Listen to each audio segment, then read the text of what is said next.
It only takes a moment for a routine flight to turn into a gripping survival story. In a world where a wrong button or an unexpected gust of wind can lead to a disaster, adhering to safety rules is crucial for everyone. From buckling seatbelts to raising window shades during landing. We got all these rules learning from our mistakes.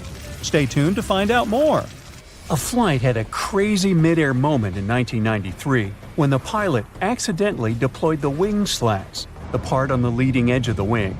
Now, the weather was fine, passengers were relaxed, everyone was doing what they wanted. Suddenly, they felt an unexpected jolt. Instantly, the autopilot disengaged. The captain started wrestling with the controls. The plane became wonky, pitching and rolling dramatically, resulting in a rapid descent of 5,000 feet. The vibration threw the cabin into total chaos, with passengers screaming in fear. The slats were only to be used during takeoffs and landings, not in midair. It was China Eastern Airlines Flight 583, cruising over the Pacific on its way from Shanghai to Los Angeles. The pilot declared an emergency and directed the plane to an Air Force base in Alaska. Out of the 255 people on board, 60 ended up in a hospital, and sadly 2 didn't make it. The pilot made some quick moves to stabilize the aircraft, but the injuries happened because folks weren't buckled in. They reckoned that the slats deployed because of the design of the control handle. The company was to blame for that. They produced it in such a way that the handle could accidentally get jiggled while cruising. Luckily, the crew was trained, and the airliner itself was fine, except for the messed-up cabin. The aftermath of this incident was costly, requiring about $1.5 million to repair the damage. When the plane started to lose altitude, overhead lockers burst open, and the safety video played 3 times for an eerie touch. Once the aircraft steadied, flight attendants jumped into action, providing first aid, leaving empty kits scattered in the cabin. It turned out that the poorly designed slat control handle had caused 11 similar incidents before. The captain probably nudged it accidentally while fixing the speed controls. The lack of pilot training on high-altitude issues and the stall warning system made things worse. If the passengers had kept their seatbelts on, injuries would have been way less severe. This has been the case during many other accidents. You probably know this airplane announcement. Even when the seatbelt sign is off, buckle up when you're seated. Experts say it's a good call. While flying is safe, keeping that seatbelt on is smart because you might hit unexpected turbulence. It's about keeping you secure during that bumpy, jarring time, especially that sneaky one during stormy weather. Sarah Wilson, the president of the Association of Flight Attendants, thinks the seatbelt sign should be turned on throughout the entire journey. Predicting turbulence is like trying to guess the weather. It's not 100% accurate. Turbulence can happen anywhere. Aircraft are tough. They can handle really bad turbulence. The real risk is getting injured during turbulence, not planes falling apart. It's rare, but accidents still happen. In a dramatic episode in 2016, a pilot pulled off a superhero move, saving 439 lives. He was getting ready for takeoff in Shanghai. All of a sudden, another plane showed up on the runway in front of him. Reacting with lightning-fast speed, the pilot swiftly elevated his plane, narrowly avoiding a disaster. The pilot was awarded $360,000 for his remarkable skills. He missed the other plane by less than 67 feet, about the length of a semi-trailer truck. It turned out that the air traffic controllers and the landing crew had mixed things up. 2 controllers lost their licenses, and 13 others got in trouble. They say this incident was like a throwback to the Tenerife airport collision in 1977. Back then, 2 jumbo aircraft collided on a foggy runway. They didn't get lucky that time. The incident was a total disaster. Certain accidents in aviation history prevented others. With each crash, something crucial is upgraded. In 1956, 2 planes collided over the Grand Canyon, resulting in the tragic loss of 128 lives on board. This accident kick-started a $250 million air traffic control system enhancement. The Federal Aviation Agency also appeared in 1958 to keep an eye on air safety. Then, in 1986, a private plane accidentally entered the Los Angeles control area, colliding with another aircraft. This tragedy took 86 people's lives. In response, collision avoidance systems were introduced. In 1978, United Flight 173 faced a landing gear problem. This led to a crash that claimed 10 lives. This incident triggered a transformation in cockpit training, introducing cockpit resource management. This management method shifted away from the traditional captain-centric approach to emphasizing teamwork and communication among the crew. Another upgrade was about averting in-flight emergencies. In 1983, Air Canada Flight 797 had smoke in the rear lavatory, which led to an accident that took 23 lives. The FAA responded by requiring smoke detectors and automatic fire extinguishers in aircraft lavatories. Post-1998, planes got retrofitted with fire-blocking seat cushions and floor lighting, with newer ones adopting flame-resistant materials. Winds can be dangerous in certain circumstances. The crash of Delta Flight 191 in 1985 brought attention to the dangers of wind shear. Research efforts by NASA and the FAA led to the development of forward-looking radar wind shear detectors. By the mid-90s, these became standard on airliners. The number of wind shear-related accidents has reduced significantly since then. In 1985, United Airlines Flight 232 faced a nightmare when the DC-10's engine failure left it virtually uncontrollable. Pilot Alfred Haynes landed the plane at a nearby airport, but the subsequent fire was terrifying. 185 passengers survived the catastrophe. The root cause of the incident was a crack in the fan disc, which occurred during the manufacturing of the titanium alloy. This incident prompted the FAA to modify the hydraulic system, implement redundant safety systems in future aircraft, and revolutionize engine inspection protocols. In 1988, a big chunk of an Aloha Flight's fuselage ripped off in mid-flight. In an instant, the cabin was torn open, leaving the passengers exposed to the open sky. Despite the chaos, the pilots managed a safe landing, with only one fatality. The NTSB found that corrosion and fatigue damage, which had accumulated over 89,000 flight cycles, had caused this accident. The plane had been used for short-hop pressurized flights between the Hawaiian Islands. Shortly after, the agency initiated the National Aging Aircraft Research Program in 1991. This program tightened inspection and maintenance standards, especially for high-use and high-cycle planes. About 80% of mishaps happen in the first 3 minutes after takeoff or the last 8 minutes before landing. Keep your eyes peeled during these times, and your survival chances will go up. Now, don't let that freak you out. The odds of actually getting into a plane crash are like 1 in 11 million. That's the same possibility as being struck by lightning in a given year in the United States. Planes, on the other hand, often get struck by lightning, but they're built to handle it. Each plane probably gets zapped about once every year or every 3,000 hours it's up in the sky. But there hasn't been a lightning-related accident since 1967. Engineers have ensured that when a plane gets hit, the lightning just zips right through it and out, without really messing up anything inside. Let's delve into the fascinating mechanics of how planes stay airborne. The wings are important, but it's not just about them. There are 4 forces at play: lift, thrust, drag, and weight. The little tails on the ends of wings are called winglets, and they help reduce air swirls, making the aircraft slicker and faster. There's a reason why lights dim when a plane lands at night. It prepares everyone for a quick evacuation, helping the eyes adjust to the dark should the landing go awry. You're in a bright room filled with obstacles, and suddenly the lights go out and you're asked to dash for the exit. Tricky. Flight attendants also ask you to raise those window shades during landing. In case of an emergency, they want you to be able to see what's outside and figure out if one side of the plane is better for a quick escape.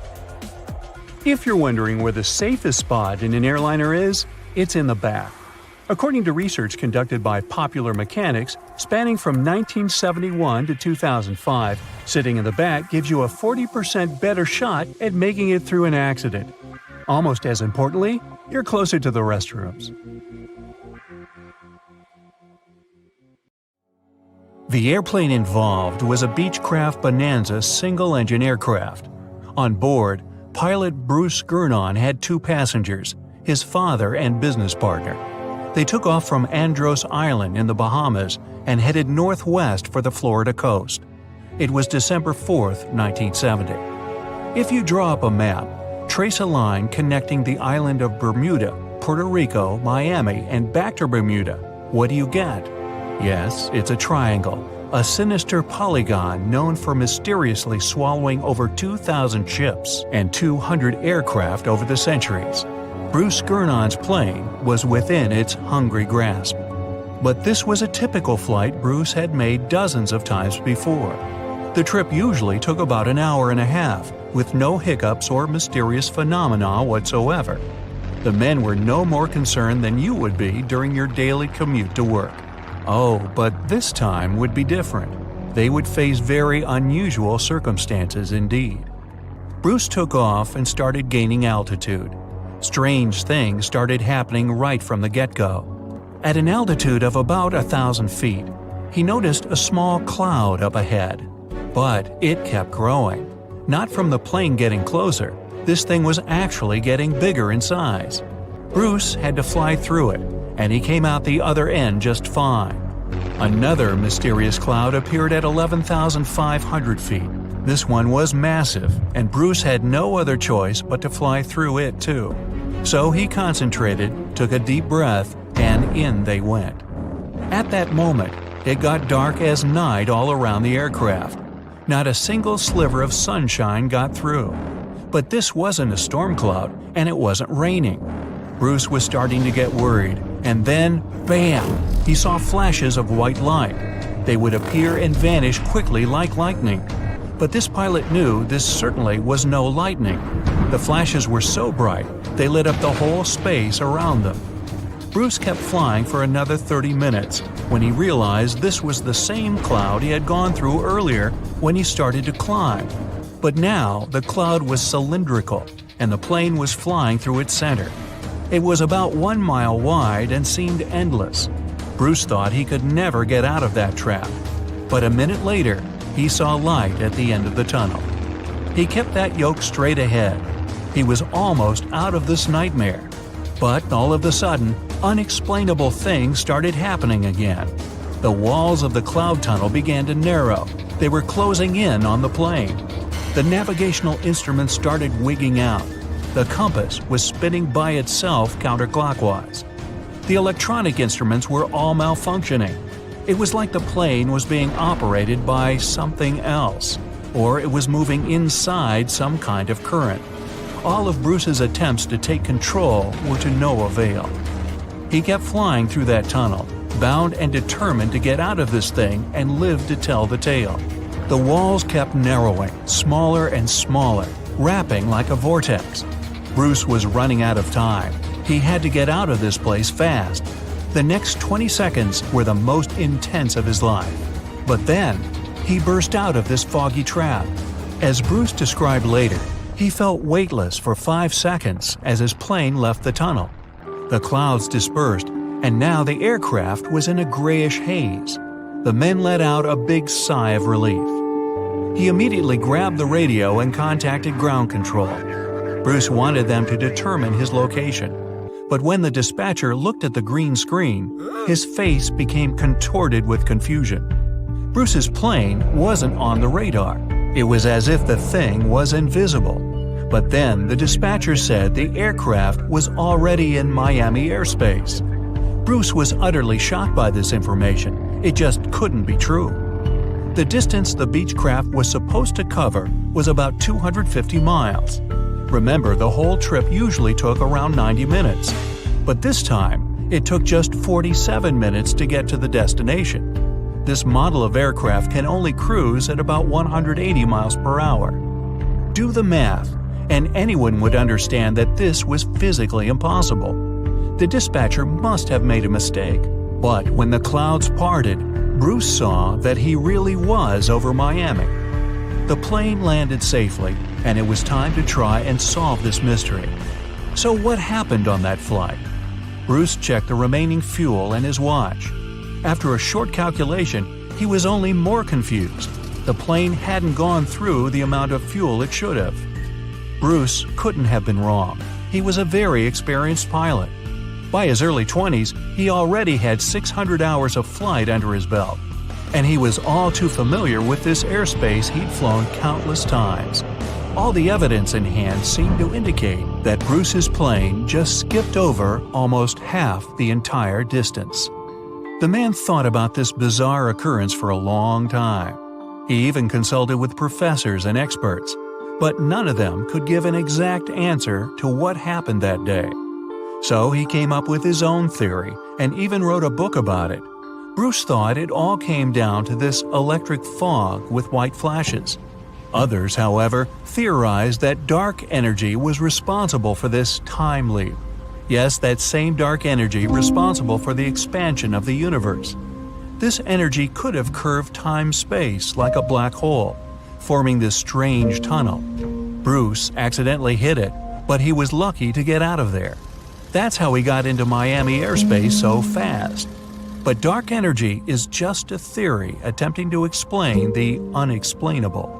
To this day, there is no real answer for how Bruce was able to travel that distance in such a short time. But some details still can be explained. Archive records show that 84 sunspots were recorded that day, as well as a huge solar wind moving almost 440 miles per second. This would cause disturbances in the Earth's magnetosphere that could throw off the plane's instruments and radars. So Bruce's version that he was in an electronic fog could be right. And about these weird clouds. The thing is, they're pretty commonplace things in this area. Zones with low and high pressure are constantly colliding there. The result? Storm clouds. Perhaps that cloud growing before Bruce's eyes was simply two massive air currents crashing into each other. But so far, no one has been able to explain how the plane got to Miami so fast. Well, maybe in the future the truth will be revealed. In the meantime, it remains another mysterious riddle of the Bermuda Triangle. But it's still by far not the most shocking incident there. In 1945, a total of 5 planes went missing in the Bermuda Triangle all at once. On December 5th, some Navy student pilots were training in the area. The day's lesson? Navigation. Ironically enough, they couldn't find their way back to the base and got lost. Many people assume they ran out of fuel. This is likely to have caused the incident, but the circumstances were very strange. The students were under the supervision of an experienced lieutenant who had 2,500 flight hours. He would never let a bunch of newbies go so far that they'd get lost.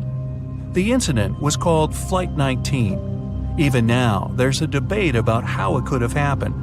3 years later, a passenger jet headed to Miami from Puerto Rico disappeared in the same area. There were 29 passengers and 3 crew members on board. The weather was clear throughout the flight. But experts believe that when the plane was about 50 miles off the coast of Miami, it could have been hit by a strong wind that knocked it off course. Years later, divers found a similar-looking plane in the waters. But since it was lacking certain details and registrations, no one could confirm that it was the missing Miami-bound aircraft. The next month, in January 1948, another plane went missing in Bermuda. 25 passengers and 6 crew members just vanished somewhere between Azores and Bermuda. The mystery of this plane's disappearance, along with countless others, remains unsolved.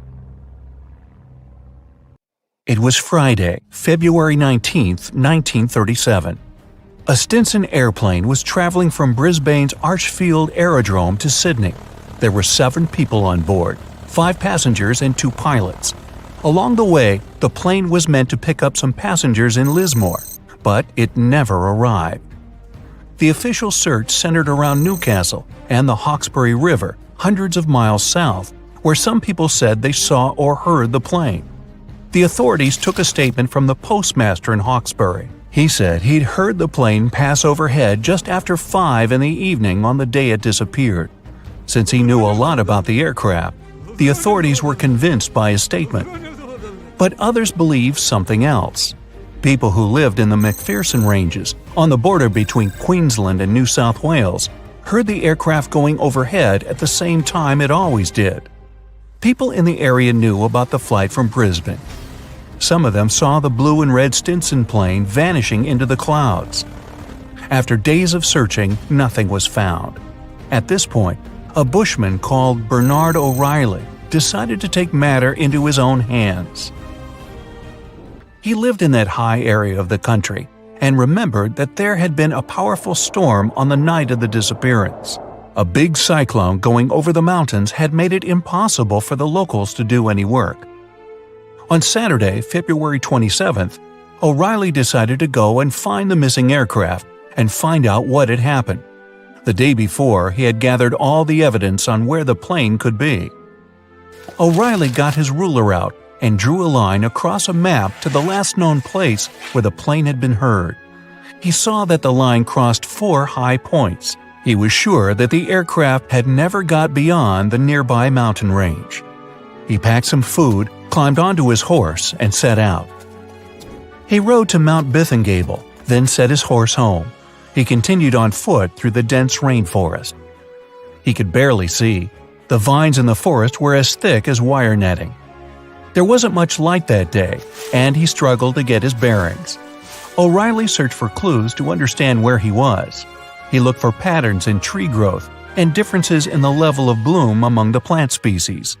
He tried to spot different birds' nests, which would indicate his altitude. He spent Saturday night in the wet forest and continued his search the next day. From the top of Mount Throckmorton, through a brief opening in the clouds, O'Reilly saw some high rocks. He suspected the Stinson aircraft had crashed there.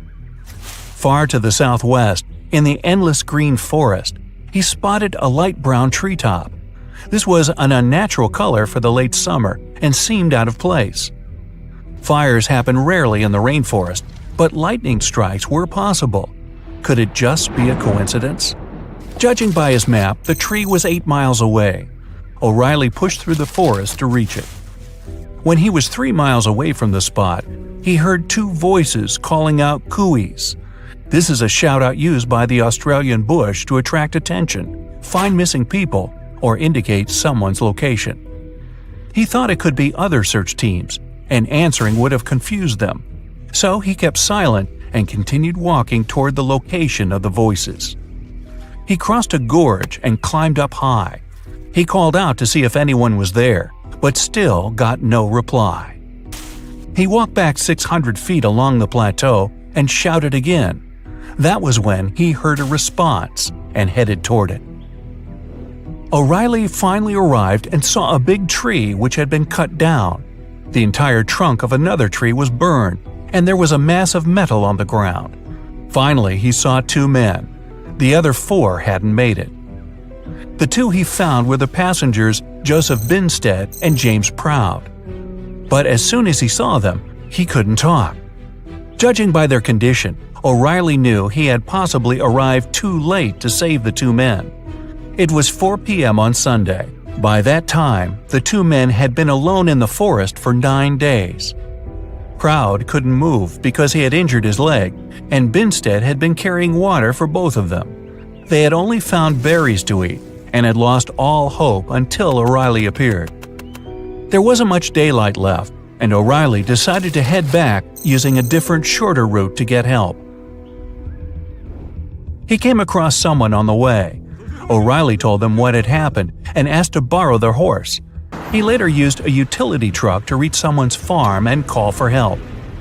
On the farm, he found the number of a Mr. Robinson from Airlines of Australia using the Brisbane phone directory. O'Reilly called him and explained things and asked if he could organize a rescue party for the 2 survivors. Robinson agreed. O'Reilly and the farmer put together 2 separate groups. The first party, led by O'Reilly, would go back to the site with a small team, including a doctor and some supplies. They gathered at 2:30 a.m. on Monday, left an hour before the sun came up, and arrived at the site by 11 in the morning. The group led by Mr. Buchanan, the farmer, included more than 100 people.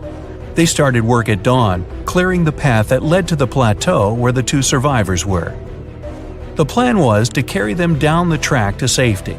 Both Binstead and Proud would have to spend 1 more night in the forest, but this time they would get a tent and medical care. When the sun rose on Tuesday morning, March 2nd, the journey down the plateau started. The group cleared a 14-mile path, and the survivors' condition was stabilized. 6 of the 7 passengers had now been found, except for one. His name was Jim Westray, and he had helped the others get off the plane before it caught fire during the accident. That fire had lasted 15 minutes, but it was put out by heavy rain, which continued until 10 the next morning. On Saturday, at 6:30 a.m., before the rain stopped, Westray stood up and said he could see a farm with some sheep in the distance.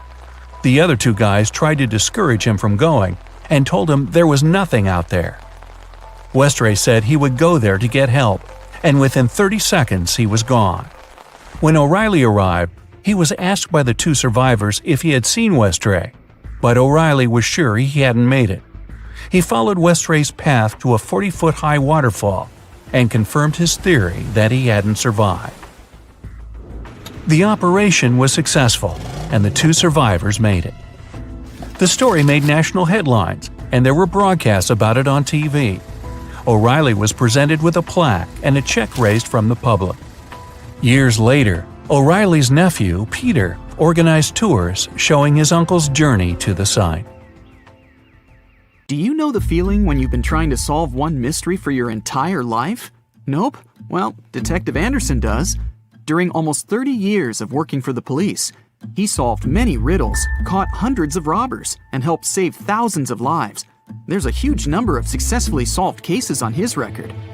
At the age of 25, he caught a thief who changed his own face with plastic surgery once a year.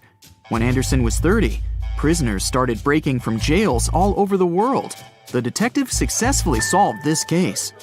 At the age of 38, he discovered the secret base of a forbidden order in a volcano's mouth. By his 50s, he managed to explain all the most inexplicable things in the world. But there was something he couldn't solve.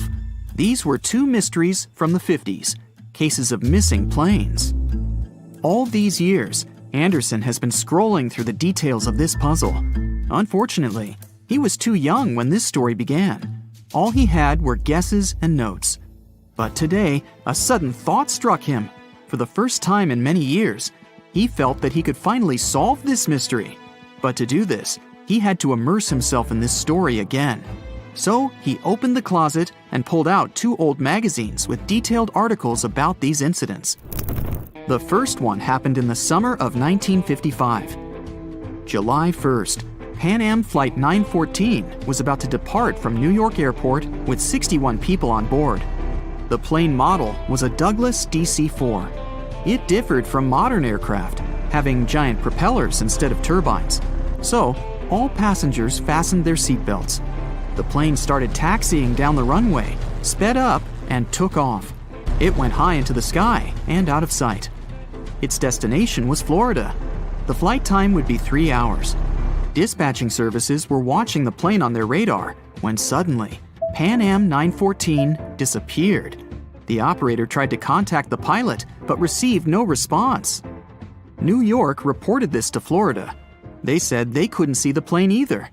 Usually, pilots notify via radio if a plane crashes or gets into a storm. But this time, just nothing. After several unsuccessful attempts to establish the connection, they deployed large-scale search operations. Communication with the plane was interrupted when it was flying over the Atlantic Ocean. Therefore, the air company had to admit the aircraft crashed into the water. But this version had no proof. When planes fall that way, rescuers find floating debris. Some parts of the cabin or luggage always get to the surface. This time, rescuers found nothing. The plane didn't transmit any distress signals and didn't leave any traces of the crash. It seemed like it just disappeared into thin air. People forgot about this disaster for 37 years. And then, something bizarre happened. 1992, Venezuela, Caracas Airport. The control tower received a signal about an unknown aircraft approaching them. It was weird because it wasn't supposed to be there. There were no flights scheduled for that time. The plane was landing. The dispatcher and the rest of the airport staff understood that something was wrong here. The plane looked old, with huge propellers instead of turbines. After landing, the pilot contacted the airport. Where are we? The dispatcher asked him to identify himself. A few seconds later, he received an answer. We are PanAm Flight 914, departed from New York to Florida, with a crew of 4 people and 57 passengers on board. The dispatcher didn't know what to do next. He and the airport staff understood what kind of plane they were looking at. What was this plane doing 37 years later, and almost 1,240 miles away from its destination? After a few seconds, the startled dispatcher turned on the microphone and said, It is September 9th, 1992. You know that? A long pause followed. Then, the pilot responded in a panic. Oh no. Jimmy, where are we? No! Stay away! Let's go now! The airport staff saw the pilot waving his hands in horror through the glass. Then, he started the engines and took the plane to the runway. PanAm 914 increased its speed and took off. The dispatcher tried to stop him, but the pilot didn't respond. The plane disappeared into the sky, and no one else had heard of it since that day. Detective Anderson finished reading the article. He frowned and looked out the window. Raindrops were hitting the glass. The storm outside perfectly depicted what was happening in his mind at that moment. He seemed to know what had happened to that plane. All the clues were there, lying right in front of his eyes. But to know for sure, Anderson had to move on to the next case. It was another article, dated 1989. It happened in 1954. Santiago Airlines Flight 513 took off from West Germany Airport. The plane was due to land in Brazil in 18 hours. There were 88 passengers and 4 crew members on board. The plane hid behind the clouds and disappeared from all radar. Air traffic controllers were trying to contact the pilots, but didn't receive a response. 18 hours later, they called the airport in Brazil. Those dispatchers couldn't confirm this plane's landing and couldn't contact the pilots either. The search operation lasted for several months, but they found nothing. Just like in the PanAm 914 case, the plane disappeared from radar while flying over the Atlantic Ocean. 2 years later, the search operation ended, and Santiago Airlines ceased its activities. October 12, 1989. Airport controllers in Brazil noticed a passenger plane that suddenly appeared on their radar. It didn't answer the airport staff's questions and just circled over the airbase. After a few minutes, the plane landed and nothing. No one opened the ramp. Passengers didn't get out. Pilots didn't respond. The aircraft was in perfect condition.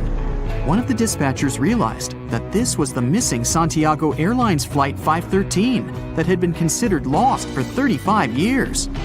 Airport staff approached the plane and opened the doors. What they saw there terrified them. The police, customs staff, doctors, detectives, and other airport staff members gathered around the plane. No one knew what to do next. There was no living person on board who could tell the truth. The plane disappeared in 1954 and appeared 35 years later in perfect condition without any damage. So far, no one has figured out what happened. Detective Anderson noticed the stories were very similar. PanAm 914 disappeared in 1955. Santiago Airlines 513 vanished in 1954. The difference was almost a year. Anderson scratched his head and noticed another little detail. Both planes went missing from the radar the moment they were flying over the Atlantic Ocean. There are many myths about phantom ships and mysterious phenomena connected with the Bermuda Triangle. Detective Anderson knew these tales, but these 2 missing planes puzzled him. He looked at 2 articles and understood everything. Exactly! The solution was there, right in front of his eyes. Both stories were written in the same newspaper. There was no real dispatcher who communicated with the planes. Nothing was known about the passengers. No newspapers except this one published news about these missing aircraft. It seemed they just took the same story and changed the dates, locations, and names of flights. Yes, the case was solved. It was all fake. The rain stopped. Detective Anderson looked out the window and heard the sound of a passing train. He remembered another weird and fake story. A story about a phantom train. It took place in Italy in 1911. 100 passengers boarded the train of the Zanetti Railway Company. It went through the picturesque mountainous area, got into a mountain tunnel, and disappeared. No one else had seen the train since then. All the passengers were lost, but not for long. They appeared in the past. There were records dated 1845. One unknown doctor from Mexico City wrote about 100 Italians who appeared in the city from nowhere. They were all dressed strangely and talked about one mysterious train. This was a completely made-up story. There was no proof or records about this train and the people who got into the past. A loud sound interrupted his thoughts. Detective Anderson picked up the phone. He was silently listening to the person on the other end of the line. A minute later, he answered, "Yes." The detective put the phone down. It was a new mystery for him. In the Sahara Desert, the locals noticed a huge ship lost in the South Pacific 27 years ago. There was no crew on board, no cargo, and no flags. No one knew how it appeared among the sand, but wet mud formed around it because of moisture. It seemed like the ship had just teleported there from the water. Perfect! No fakes this time. Detective Anderson put on his hat and left the office. But this story is for another video. You unbuckle your seatbelt and stand up, stretching your legs after a long flight. You head towards the restroom and think about freshening up. Suddenly, you're in the air. Luggage flies around you.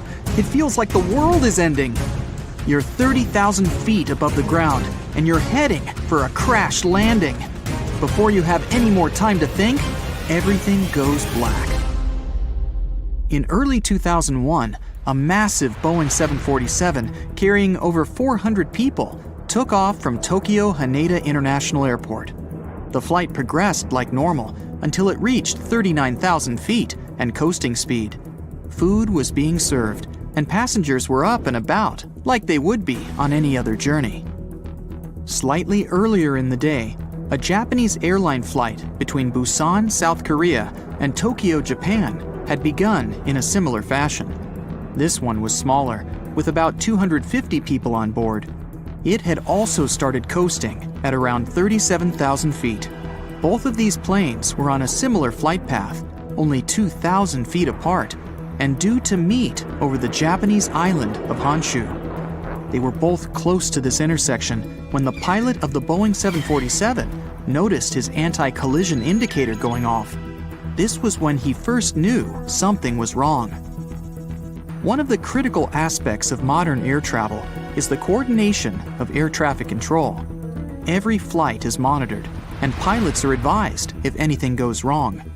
The entire point of air traffic control is to organize flights so well that collisions are impossible. Every modern plane is built with collision monitors, but they are never supposed to be used because of this. While the anti-collision indicators buzzed, 26-year-old trainee Hideki Hachitani was sitting behind the radars at the control tower, monitoring both flights. The stress of having to oversee more than 10 planes was overwhelming him. This isn't surprising, given that he wasn't even certified to operate by himself without supervision. When he noticed the potential collision, he rushed to prevent a disaster. He quickly contacted the flight from Busan that was cruising at 37,000 feet and told them to dip lower, trying to create a bigger gap between the planes. In his rush, though, Hachitani had made a terrible mistake. He had contacted the wrong plane. Instead of telling the Boeing 747 to reduce its altitude, the pilot of the other plane followed Hachitani's instructions and lowered from 39,000 feet to 37,000 feet, the exact same height as the 747. Both planes sped toward each other at 500 miles per hour on a collision course. Hachitani was beginning to panic now. When he noticed that the flight from Busan hadn't descended, he quickly instructed it to turn right. The pilot had, of course, failed to follow the instructions given because they'd been sent to the wrong plane. For an unknown reason, the instruction to turn right failed to reach anyone at all this time. The communications from air traffic control were failing, and the pilots didn't have any idea of how much danger they were in. When seeing Hachitani panicking behind the control panel, his supervisor rushed to the scene and took control of the situation. She contacted the flight from Busan and now told it to climb up. Amazingly, when she did this, she gave the order to a flight that wasn't even operating that day. Both of the flights ignored her because they didn't know that the message was intended for them. The Boeing pilot was at least aware that there was another plane close by, but his faith in air traffic control would have comforted him. Surely, if anything was badly wrong, someone would send him more instructions? At this point, the crash was beginning to look inevitable. For the passengers on the flights, though, everything would have seemed to be normal. They might have been eating some snacks, stretching their legs, or maybe waiting in line for the toilet, completely unaware that they were on course to fly straight into another plane. Luckily for all of the 600-plus people involved, the pilot was well-trained and confident in a situation that would cause most people to freeze up. Through his windscreen, he saw something that no pilot should ever see: another plane heading directly for him. With cat-like reflexes and remarkable composure, the Boeing pilot gripped the throttle and steered the plane down as low as he could for the seconds he had before the collision. The Boeing flew straight underneath the other flight. Imagine being a pilot and seeing the ground in front of you instead of the sky. They both made it out intact. This man had saved the lives of more than 600 people. That isn't to say that everyone got out without a scratch. The passengers were completely unaware of the entire incident, so barely any were buckled in. They were powerless as the change in direction threw them against the inside of the plane. Out of nowhere, with the plane's sudden movement, many hit the roof with the force of a car crash. Every unsecured object and person were thrown through the air. Some might have even felt like the plane had just hit the ground.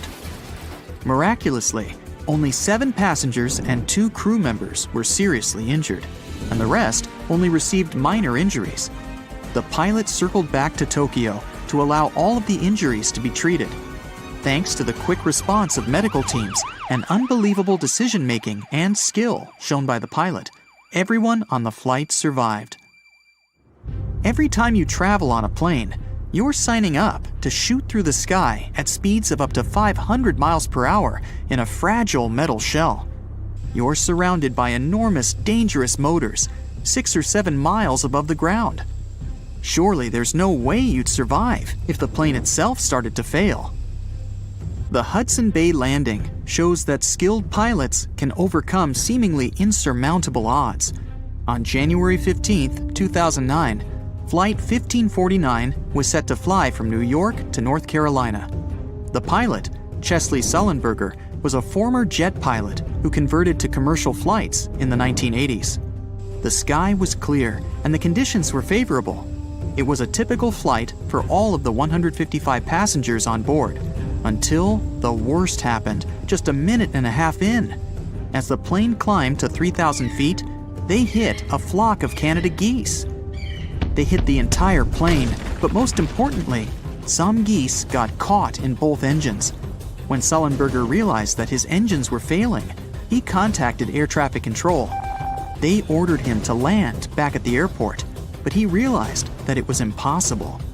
With failing engines and no clear runway to land on, he had to take control of the situation to save the lives of everyone on board. Without full control of his plane, he wasn't able to operate at the normal altitude. He flew so low that he passed over the George Washington Bridge at only 900 feet. The people on the bridge were terrified to see the plane so close, but they had no idea how bad things were on board. With the plane speeding at 140 miles per hour, Sullenberger saw the Hudson River in front of him, and he had no choice but to land on it. Everyone in the control tower was shocked to hear what he had to do, but there was no other option. Landing on a runway is one thing, but commercial pilots aren't trained to land in a river. Sullenberger had to think clearly and plan the landing while flying towards the ground. He made sure to allow the tail to touch the water before the nose.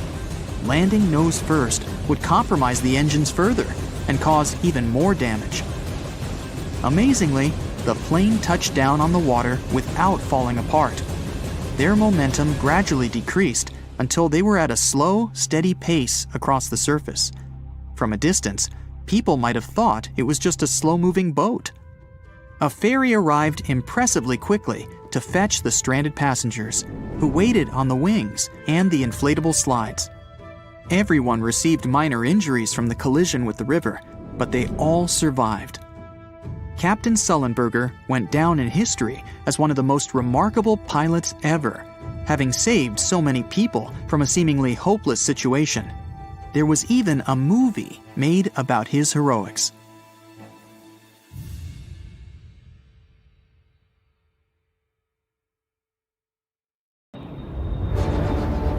The plane had been in the air for a mere 25 seconds when the pilots noticed weird noises and bizarre vibrations. They tried several ways to improve the situation, but nothing worked. The engine surges continued, and just over a minute into the flight, when the plane reached 3,000 feet, both engines failed. First the right one, 2 seconds later the left one. The pilots decided to return to the airport they had just left. At the same time, they tried to restart the engines. Nothing seemed to work. The flight crew made a decision to pitch the plane down and then level it off. Perhaps it could help them gain some speed for the glide. But soon, they realized they wouldn't make it to the airport. Was the plane going to crash? That's when the miracle at Gotrura occurred. The morning before the flight started as usual. Regular pre-flight procedures, good weather. The members of the flight crew were experienced pilots. A 44-year-old Danish captain with over 8,000 flight hours under his belt, and a 34-year-old first officer from Sweden with 3,000 hours. So, what could go wrong? The plane itself was almost brand new. It was a McDonnell Douglas MD-81 nicknamed Dana Viking. It made its first flight on March 16, 1991. By that fateful day, the aircraft had been in service for a mere 9 months. There were 122 passengers and 7 crew members on board. Flight 751 Scandinavian Airlines was a scheduled flight from Stockholm, Sweden to Warsaw, Poland. On the way, the plane was supposed to make a stop in Copenhagen, Denmark. The aircraft took off from Stockholm according to its schedule at 8:47 a.m. local time. But by that point, the people inside had already been doomed, all because of a terrible sequence of events before the departure. It started the night before.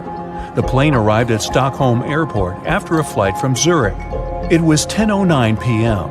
The aircraft spent the night at the gate outside. It was cold. The temperature dropped to 34 degrees Fahrenheit, just above freezing. What made the situation even worse was that almost 6,000 pounds of freezing cold fuel, chilled during the night, still remained in the tanks located in the wings. The fuel was so cold because the plane had been flying at the cruising altitude, where the air temperature outside the cabin varied from -61 to -80 degrees. The flight from Zurich lasted around 1 hour and 40 minutes. Soon after midnight, a flight technician came to check on the aircraft. The man had to remove some slush from the landing gear, otherwise he wouldn't be able to examine it. At around 2 a.m., when he was leaving, he noticed some ice covering the upper part of the wings. By the morning, the situation had become even dire. A layer of clear, almost invisible ice had formed on the tops of the wings. The plane had to leave the gate at around 8:30 a.m. An hour before the departure, the mechanic responsible for the plane noticed that some ice covered the underside of the wings. He decided to make sure there was no ice on the tops of the wings. He climbed a ladder and put one knee on the wing. Then he bent forward to touch the front part of the wing. There was no ice, just some slush. The mechanic decided to make sure everything was fine with the air inlet of one of the engines. He didn't find anything abnormal. Soon after that, the personnel used more than 220 gallons of de-icing fuel to remove ice from the plane. The mechanic consulted with the captain of the aircraft and ordered the staff to de-ice the underside of the wings as well. After all, he had seen some ice there. But no one thought to double-check if there was clear ice on the tops of the wings. After they had finished the procedure, the mechanic reported to the captain, "We're done here. De-icing finished. There was a lot of snow and ice, but everything's clear now." The captain thanked the mechanic and carried on with the pre-flight procedures. The plane taxied to the runway. Its engine's anti-ice systems were switched on and didn't show any malfunction. But several passengers later claimed they had seen ice sliding off the upper side of the wings while the plane had been taking off. And still, the plane left the ground and headed for Stockholm as usual. But shortly after the takeoff, several pieces of the overlooked ice broke off. At full speed, they slammed into the fans of the engines near the tail on both sides of the plane, ruining the blades. It led to a series of surges, and the rest is history. Meanwhile, somewhere in the cabin, Scandinavian Airlines flight captain Per Holmberg, who was on board as a passenger, noticed something was amiss. At first, he informed the flight attendant sitting in the rear jump seat that the right engine was surging. She tried to contact the flight crew, unsuccessfully. Then, the ununiformed captain rushed to the cockpit and asked if he could help the pilots. The first officer gave him the emergency checklist, and the captain asked him to start the auxiliary power unit, a small gas turbine in the tail of the plane.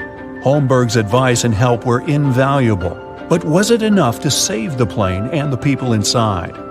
When the plane emerged from the cloud cover at an altitude of 890 feet, the pilots realized they wouldn't have enough time to make it back to the airport. An immediate emergency landing was unavoidable. The assisting captain passed the order to the cabin crew, and they started preparing the passengers. There was a large field to the north of the plane, but the captain realized they didn't have enough time to reach it. So he chose a much smaller field in a forested area in the direction of flight. It was not far from the village of Gotrura in Uppland, Sweden. The plane was just 1,300 feet above the ground when the assisting captain started extending the flaps. At a height of 183 feet, the captain reported to Stockholm Control, "We're crashing to the ground." 7 seconds later, the plane hit several trees and lost a huge chunk of its right wing. By that time, the landing gear had already been extended and the speed had decreased to 139 miles per hour. Moments later, the plane's tail struck the ground and broke off. The aircraft kept sliding across the field, still at high speed. It traveled 360 feet, with its main landing gear leaving marks on the field. At one point, the plane lost the main and nose landing gear. Its fuselage broke into 3 parts. Miraculously, there was no fire. If you look at the pictures from the crash site, the plane torn into pieces, with its parts scattered across the field, it's hard to believe that all 129 people on board the plane survived. It seems like a miracle, but it was also thanks to the flight attendants' quick reaction and the correct instructions they gave the passengers. They didn't panic and told the people to adopt the brace position just in time to avoid fatalities. Even more surprising, almost all passengers, except for 4 people, made their way out of the plane on their own. No wonder this accident was nicknamed the Miracle. The aircraft, though, wasn't as lucky. The 9-month-old plane was damaged so badly that it was an immediate write-off. Everyone praised the actions of the flight crew. The landing was incredibly skilled, especially in such a fast-developing, very dangerous situation. The captain himself admitted that few pilots were ever forced to put to the test the skills they got during training, at least not to this degree. He said he was proud of his crew and relieved that everyone had survived. And he never returned to piloting commercial planes. The plane broke into 3 large pieces and crashed onto the hillside, scattering parts all over the snowy ground. The wings ripped off, and the main body of the aircraft split into 2 parts. Flames crackled from what was left of the airplane. 7 out of 9 crew members survived the crash. They were all part of the 1946 U.S. mission to map the Antarctic continent. There were 13 ships, 23 aircraft, and 4,700 people to do the job. They only had 2 months of summer down there before the weather got too bad. USS Pine Island took 3 seaplanes on their mission. One of the planes, called George 1, had a crew of 9 people. They went on their first 10-hour mission. Later, when it was time for the second flight, the weather got worse, with stormy seas and low visibility. But they decided to take the chance and fly anyway. It was supposed to be an epic adventure, and even the captain of Pine Island joined the expedition. The pilot, Ralph Frenchy LeBlanc, was very experienced and not worried about the weather. The plane was tied to some small boats, but the waves were so strong that the lines holding it were damaging the plane's metal body. Crew members had to attach 4 special rocket boosters, called jet-assisted takeoff bottles, to help the plane lift off. It managed to do so after a run of about 5 miles, but got straight into a blinding snowstorm. James Robbie Robbins was just 19 years old back then, but already had 1,500 hours of experience as a radar operator in that type of seaplane. He once successfully flew 9 hours through thick fog and clouds in Greenland, so he trusted his abilities. The radar showed a mountain range 20 miles ahead and icebergs spread out, and it was all correct. They had to stay low to take photos for mapping, and it was impossible in bad weather. So the pilot decided to turn the plane around to head back to the ship. Suddenly, the plane hit something. At the time, they didn't know what it was, but later they realized it was a snow-covered ridge that was hidden and couldn't be seen on radar. The loud bang shocked everyone on board. The pilot and co-pilot quickly pushed the plane's controls to try to lift it back into the sky. But just a few seconds later, the fuel tank in the front of the plane blew up. Collapsing with a ridge likely cracked one of the fuel tanks, so the gas started to leak. The fumes from the gas might have been set on fire by an electrical spark or the plane's hot engines. The blast was so strong that it broke the plane into 3 parts. The pilot was hurt and stuck upside down in the burning front part of the aircraft. Some of the other men were also badly injured. Some crawled out of the wreckage, and others had been thrown out into the snow during the crash. Most of them couldn't even remember the bang or the impact. The crew managed to pull the trapped pilot out of the wreckage and put him into a sleeping bag inside the back part of the plane. They also tried to help Frederick Williams, who was severely injured. They placed him on a piece of debris to keep him still and wrapped him in blankets to keep him warm. Unfortunately, even though they did their best to take care of them, Williams passed away a few hours later. Sadly, the navigator and the radio man didn't survive the crash either. 3 crew members had only 1 blanket, so they took turns staying in the middle where it was warmer. For the first 3 days, the weather was really bad. It snowed a lot, and the sky was super dark and cloudy. The crew started looking through the wreckage for anything useful. Near what used to be the back part of the plane, they found 3 big boxes of pemmican. It's a kind of emergency food that has everything you need to stay healthy, but it's not the most delicious food on Earth. Each box had about 100 paper cups filled with this special food. They also found better food in the flight rations.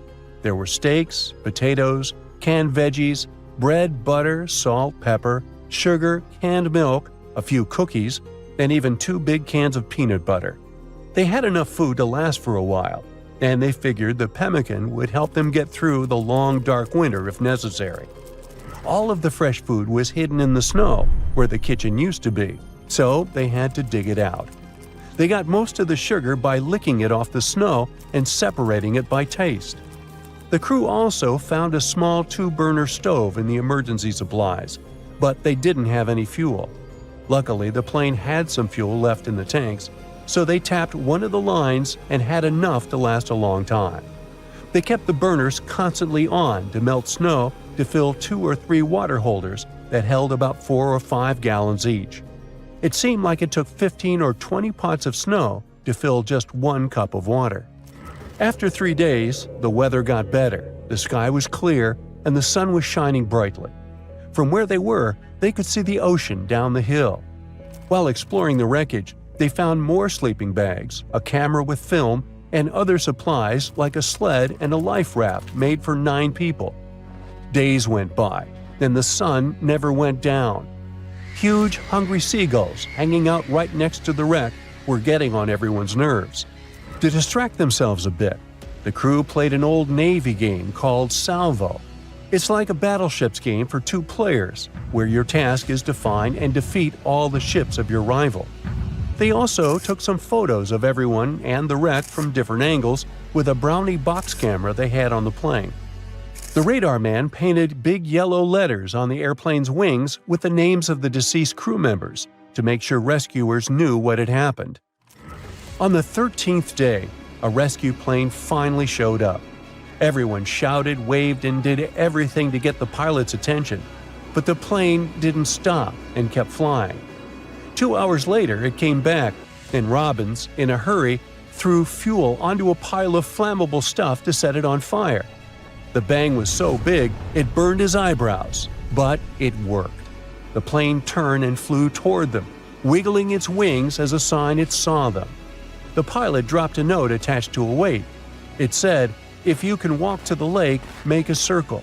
If not, form a straight line." The lake was 10 miles away, but they knew they had no choice but to get there, and so they made a circle, signaling that they were ready for rescue. Then they got to work. They stacked sleeping bags on the sled and placed their injured pilot on top. Robbins took a compass from the crashed plane and attached it to the sled's handlebars to help guide them. 3 men pulled the sled while another walked behind, making sure they stayed on track. The snow was so deep that they often sank up to their waists. The journey only got easier when they reached solid ground. So it took them 24 hours to walk the 10 miles to the shore. As they got close, a thick fog rolled in, so they couldn't see the rescue plane. But the pilot started the engines and the crew followed the sound. Soon, 2 rescuers arrived in a raft and helped them paddle out to the waiting plane. They climbed aboard and flew back to their ship, the Pine Island. All the survivors were taken to the USS Philippine Sea and later returned home. For 6 of the 9 men who crashed on Thurston Island, life continued.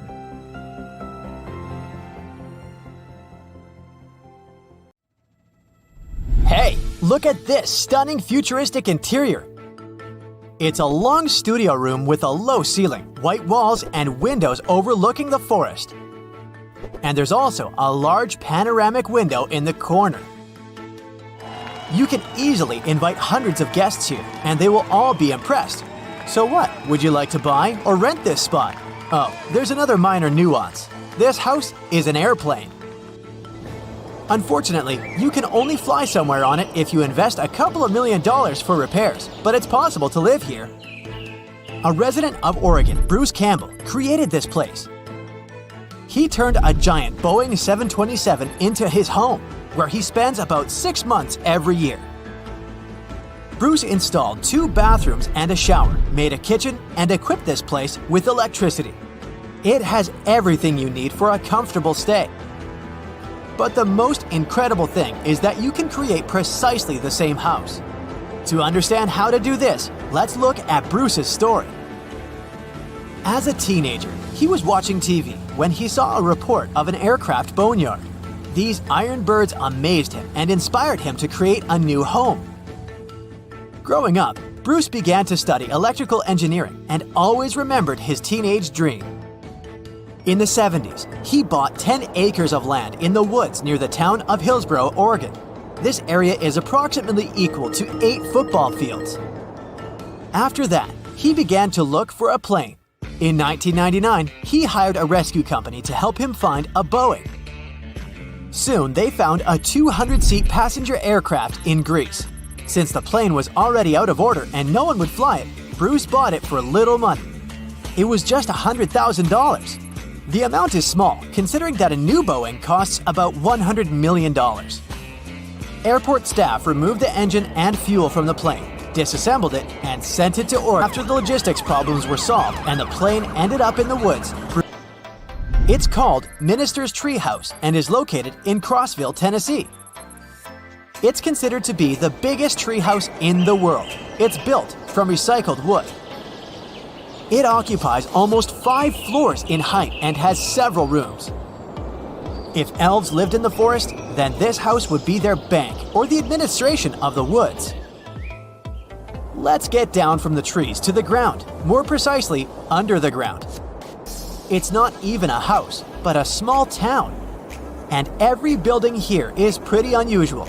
You won't see this town from the outside. All houses, cafes, post offices, and other buildings are located in the pits from which pipes protrude, releasing steam. Welcome to Coober Pedy, Australia. Enter any house and see that there is ground instead of the usual walls and wallpaper. Such unusual architecture is because this place is the world's largest reserve of opal. Most of these minerals, which are sold all over the world, are mined in this city. Opal was first found in these lands in 1915. Since then, people have been coming here to search for precious stones. There are no mining companies here because it's impossible to determine large deposits of opal with the help of technology. Therefore, people mine it manually with picks and shovels. This work is quite long and difficult. So, the town residents rent a place where they dig and build a house. Spread your arms in different directions. That's the width of our next house. The distance from one wall to the other is less than the length of your body. It looks tiny, but people are happy to live here. Welcome to the Current House. The narrowest house in the world is located in Poland. On the streets of Warsaw, you will easily notice it. It's like it's stuck between two buildings. Everything is pretty cute and stylish inside. The white interior adds a feeling of extra space. The Current House serves as a transit point for travel writers. If you're working on a book, this place will be a great source of inspiration for you. This house looks like something from another planet. It's called Robert Bruno's Steel House. It stands on 4 legs, has a strangely shaped window, and is made of metal. This strange house is located in Ransom Canyon, Texas. This is the creation of the sculptor Robert Bruno. He built it from the 70s until 2008. He used about 150 tons of blackened steel and made every detail by hand. Unfortunately, the sculptor passed away before he could complete his masterpiece. There's a toilet house in South Korea, close to Seoul. This big building looks like a giant toilet bowl. It's made of steel, white concrete, and glass. The purpose of this house is to promote the hygiene and sanitation of toilets. Many diseases are spread because of poor cleaning. Inside the toilet, you will find 2 guest rooms, 2 bedrooms, and 3 bathrooms. And to rent the whole building, you need to pay about $50,000. Looking at this house in one of the alleys of London, it may seem to you that the building is about to fall apart. The house was built in the 16th century and originally didn't look like this. But in 1687, the city council ordered the demolition of the building to free space for something else. The house was almost destroyed, but its owner sued the city council. He won the case and the council was obliged to restore the house. But they did it in a hurry, using cheap materials. For many years, the wood has been bending and the house has got such an unusual shape. Let's end our realtor's journey with this fun house. People who love skateboarding will be delighted to visit this place. Welcome to Skateboard House, Malibu, California. You don't leave your home to start riding. The whole house has a circular curved shape and there's no corners in it. There are beds and tables here, which you can also use for tricks. An engine explodes during takeoff. The water injection system is switched off and communication is lost. Now, this doomed plane faces the imminent threat of crashing into Athens or a hill. Will the captain be able to defy all odds and save over 400 lives on board? Stay tuned. It's 2 in the afternoon. A Boeing 747 starts rolling down the runway, picking up speed. Just as Captain Sifis Migadis lifts the nose of the aircraft, he's surprised by a loud bang. He has no idea what's just happened, but he's left with no options. The fully loaded plane is moving too fast to stop on the short runway space still left. the airplane begins its risky takeoff, and it's now heading straight for downtown Athens, which is absolutely crowded on a hot summer evening in August 9th, 1978. After the loud explosion, a flight attendant in the back takes the intercom and warns the crew about the catastrophic failure of engine number 3 located on the right side of the airplane. The flight attendant says, "I think we're screwed." And here's an honest, "Yeah, I know." The original plan of the Olympic Airways Flight 411 was a direct shot from Athens to New York. But now, this massive 370-ton jumbo jet simply doesn't have enough power to keep going up. The stress is through the roof. The flight is fully loaded with 18 crew members and 400 passengers, who are mostly US citizens returning from their Greek summer vacation. Little do they know that the pilot still has to face 4 major problems in a 93-second period to ensure everyone stays alive. The first issue has to do with water injection.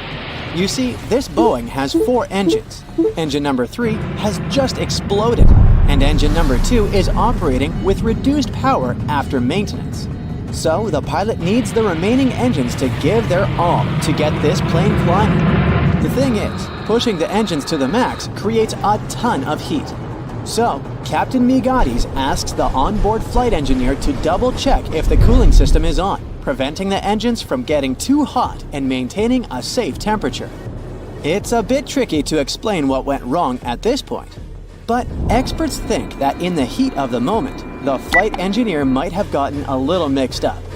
Instead of ensuring the water injection is on, he does the opposite and switches the system off just 9 seconds after takeoff. This mistake further reduces the power in the engines, limiting the plane's ability to climb by causing a loss of 4,500 pounds of thrust. So now, the plane finds itself in a seriously bad situation, barely cruising over the rooftops at below minimum speed. The second issue with this doomed aircraft involves the landing gear. The 55-year-old pilot had already had over 30 years of experience when he was assigned to command this flight. So he decides to make a bold move by telling his co-pilot to pull up the wheels at 35 feet above the runway. This move isn't just risky, it's straight up against Boeing rules in situations like this. Pilots usually have to wait until the aircraft gains a bit more altitude to pull up the wheels, because popping those landing gear doors open for 15 seconds adds more resistance against the plane's forward motion. In other words, it basically slows the plane down, and that's why the co-pilot hesitates for a second before agreeing to break the rule. Against all odds, the 411 flight stays in the air, but the problems are far from over. This leads us to the third issue. The plane is getting dangerously close to hitting one of the oldest capital cities in the world, Athens. The flight started from Ellinikon International Airport. This was the main airport for the Greek capital for decades, and it was known as one of the trickiest and riskiest airports in the world. Picture this: 2 short runways, side by side, squeezed between the Aegean Sea and large mountains. Even though there were 2 runways, they mostly used just one, the one pointing planes straight at the center of Athens. Because of that, pilots had to make an immediate left turn right after takeoff, changing the flight path over the sea. Now you might be wondering, why doesn't Migades just turn left already? Well, the speed of the 747 is way lower than it should be at this point. If he makes a turn, the plane might descend even more, upping the chances of crashing right into the city. So, the captain decides to keep climbing, following a straight path while he's figuring out Plan B. Do you remember that the airport is surrounded by mountains? Well, this is problem number 4. The pilot knows that in about a mile, the airplane will face a hill that's about 200 feet tall. As Migades watches Pawnee Hill getting closer and closer, he decides to give up a few knots of airspeed to gain the altitude he desperately needs to fly over the hill. Migades feels relief when he sees that his risky plan has worked. The airplane flies over the hill with only 9 feet to spare. Yet, the relief fades quickly. He still needs to come up with an emergency landing plan. Imagine the cockpit eerily silent. They don't have contact with the tower anymore. While the two pilots are doing everything they can to keep Flight 411 from crashing, the flight engineer is still focused on fixing the problems with the engines. The terrain gets lower after the plane flies over Pawnee Hill, so the captain decides to lower the nose of the plane to trade a bit of altitude for speed. But nothing happens. In fact, the airplane's speed just keeps dropping, and they're barely exceeding an altitude of 200 feet. The plane is so low that it's even taking down some television antennas. It's around the height of a 14-story building named the Inter-American Tower. The airplane gets so close to that building that some flight attendants can actually see people's faces inside. A happy ending seems unreal as the plane is approaching a catastrophic collision with Mount Aigaleo, which is over 1,500 feet high. But suddenly, the engines kick in with more power and the plane starts picking up speed. Some specialists believe the acceleration was due to the combination of three things. The wind shifted, the temperature outside dropped, and the water injection system kicked back in. And the good news is that with more power in the engines, the pilot successfully gains altitude. By 2:05, Migatis managed to turn left, avoiding a collision with Mount Aigaleo. The plane is heading towards the ocean. It keeps flying for over 30 minutes to dump fuel. The idea is to make the aircraft lighter before landing, as it's loaded with 160 tons of fuel needed for the transatlantic flight. After that, the captain brings the aircraft back to the same runway from which they took off, and they land safely at Aloha Airport. Everyone on board is safe, not a scratch on them, all thanks to this pilot who bravely broke the rules to save his crew and passengers. Now, picture the wild applause on the ground, and Migatis' daughters eagerly waiting for their father as he exits the plane. And it's no small feat, this pilot did the unthinkable. To put it in perspective, every Boeing simulation of this same flight ended in a crash. Migatis' impressive achievement led Olympic Airways to modify some of its procedures, and Boeing began to include a review of this case in its training curriculum. Now, you might be thinking that Migatis was traumatized after this accident and never wanted to board an aircraft again. But nope. Remember, we're talking about a real hero. At 6 p.m. on that same day, Migatis took his seat in the cockpit of a replacement Boeing 747 and flew 400 passengers over the Atlantic to New York. As for the aircraft, it stuck around with Olympic Airways for a couple of years until it joined Trans World Airlines in 1985. This 747 Boeing's career ended in 1997 after 24 years of service.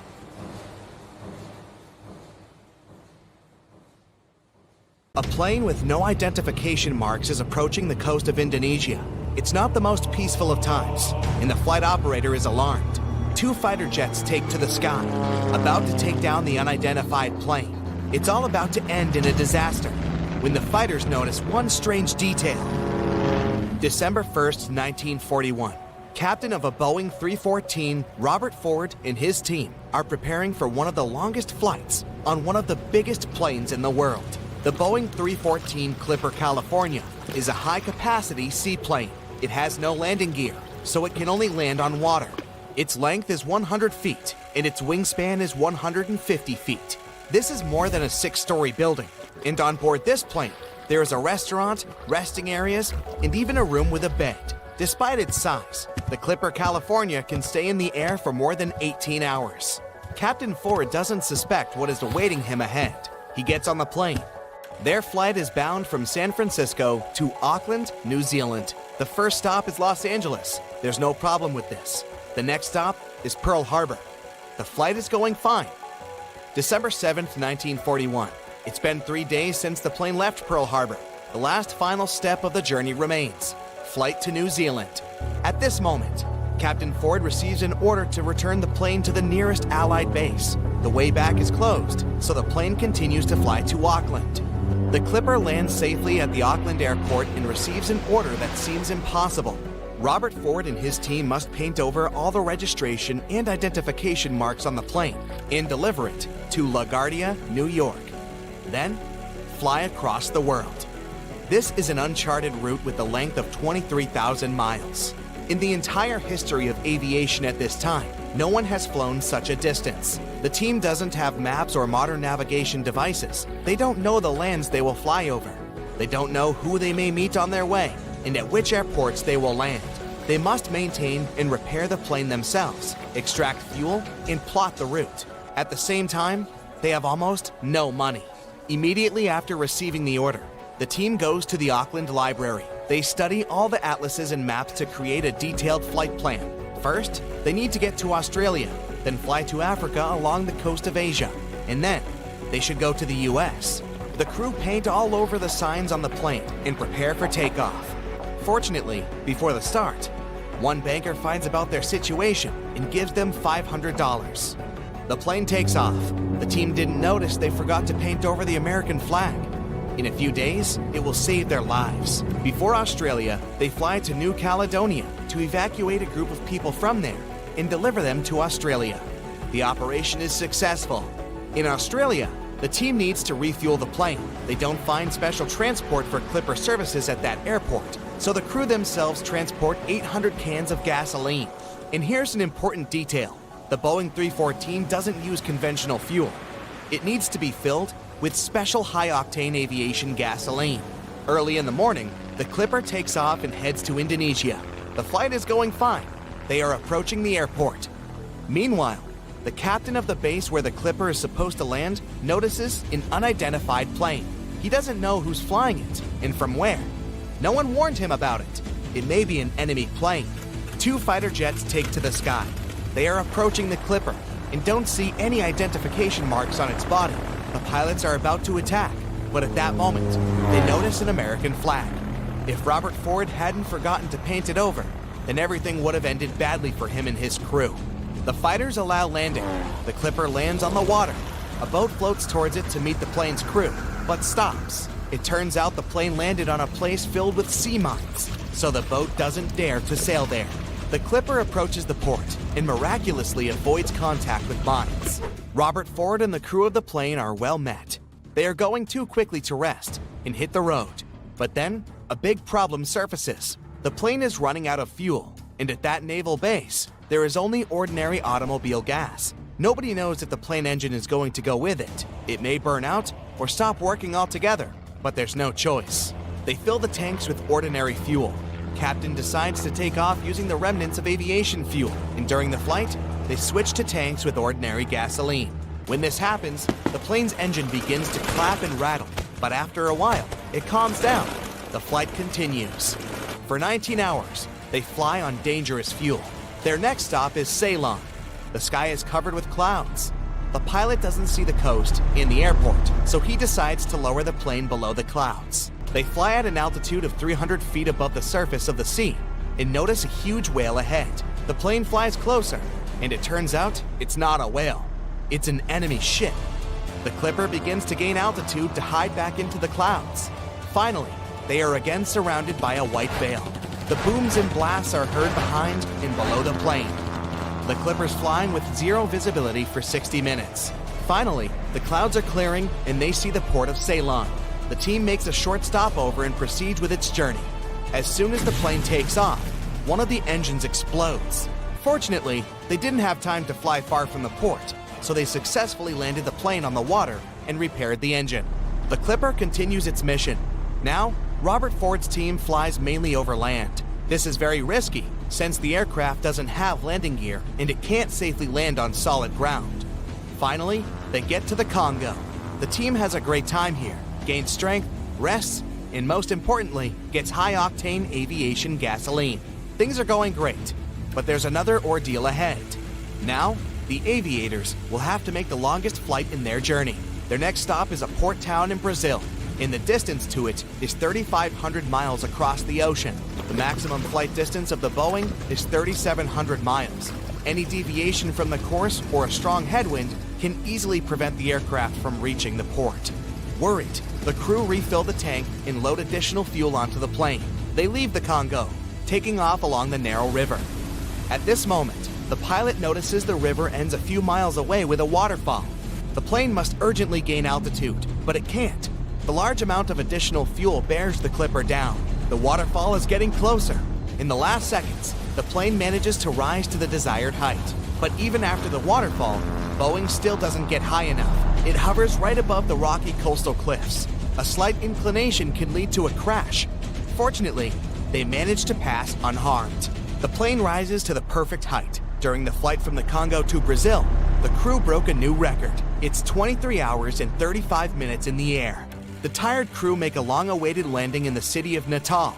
However, the rest doesn't last long. 2 hours later, they take to the air and head to the next stop, an airbase in Panama. January 6, 1942, 5:54 a.m. The already legendary Boeing 314 is approaching LaGuardia, New York. The team can't wait to finish their journey. They contact the dispatch, and he tells them they can't land the plane only after 7 a.m., since the air terminal starts working at this time.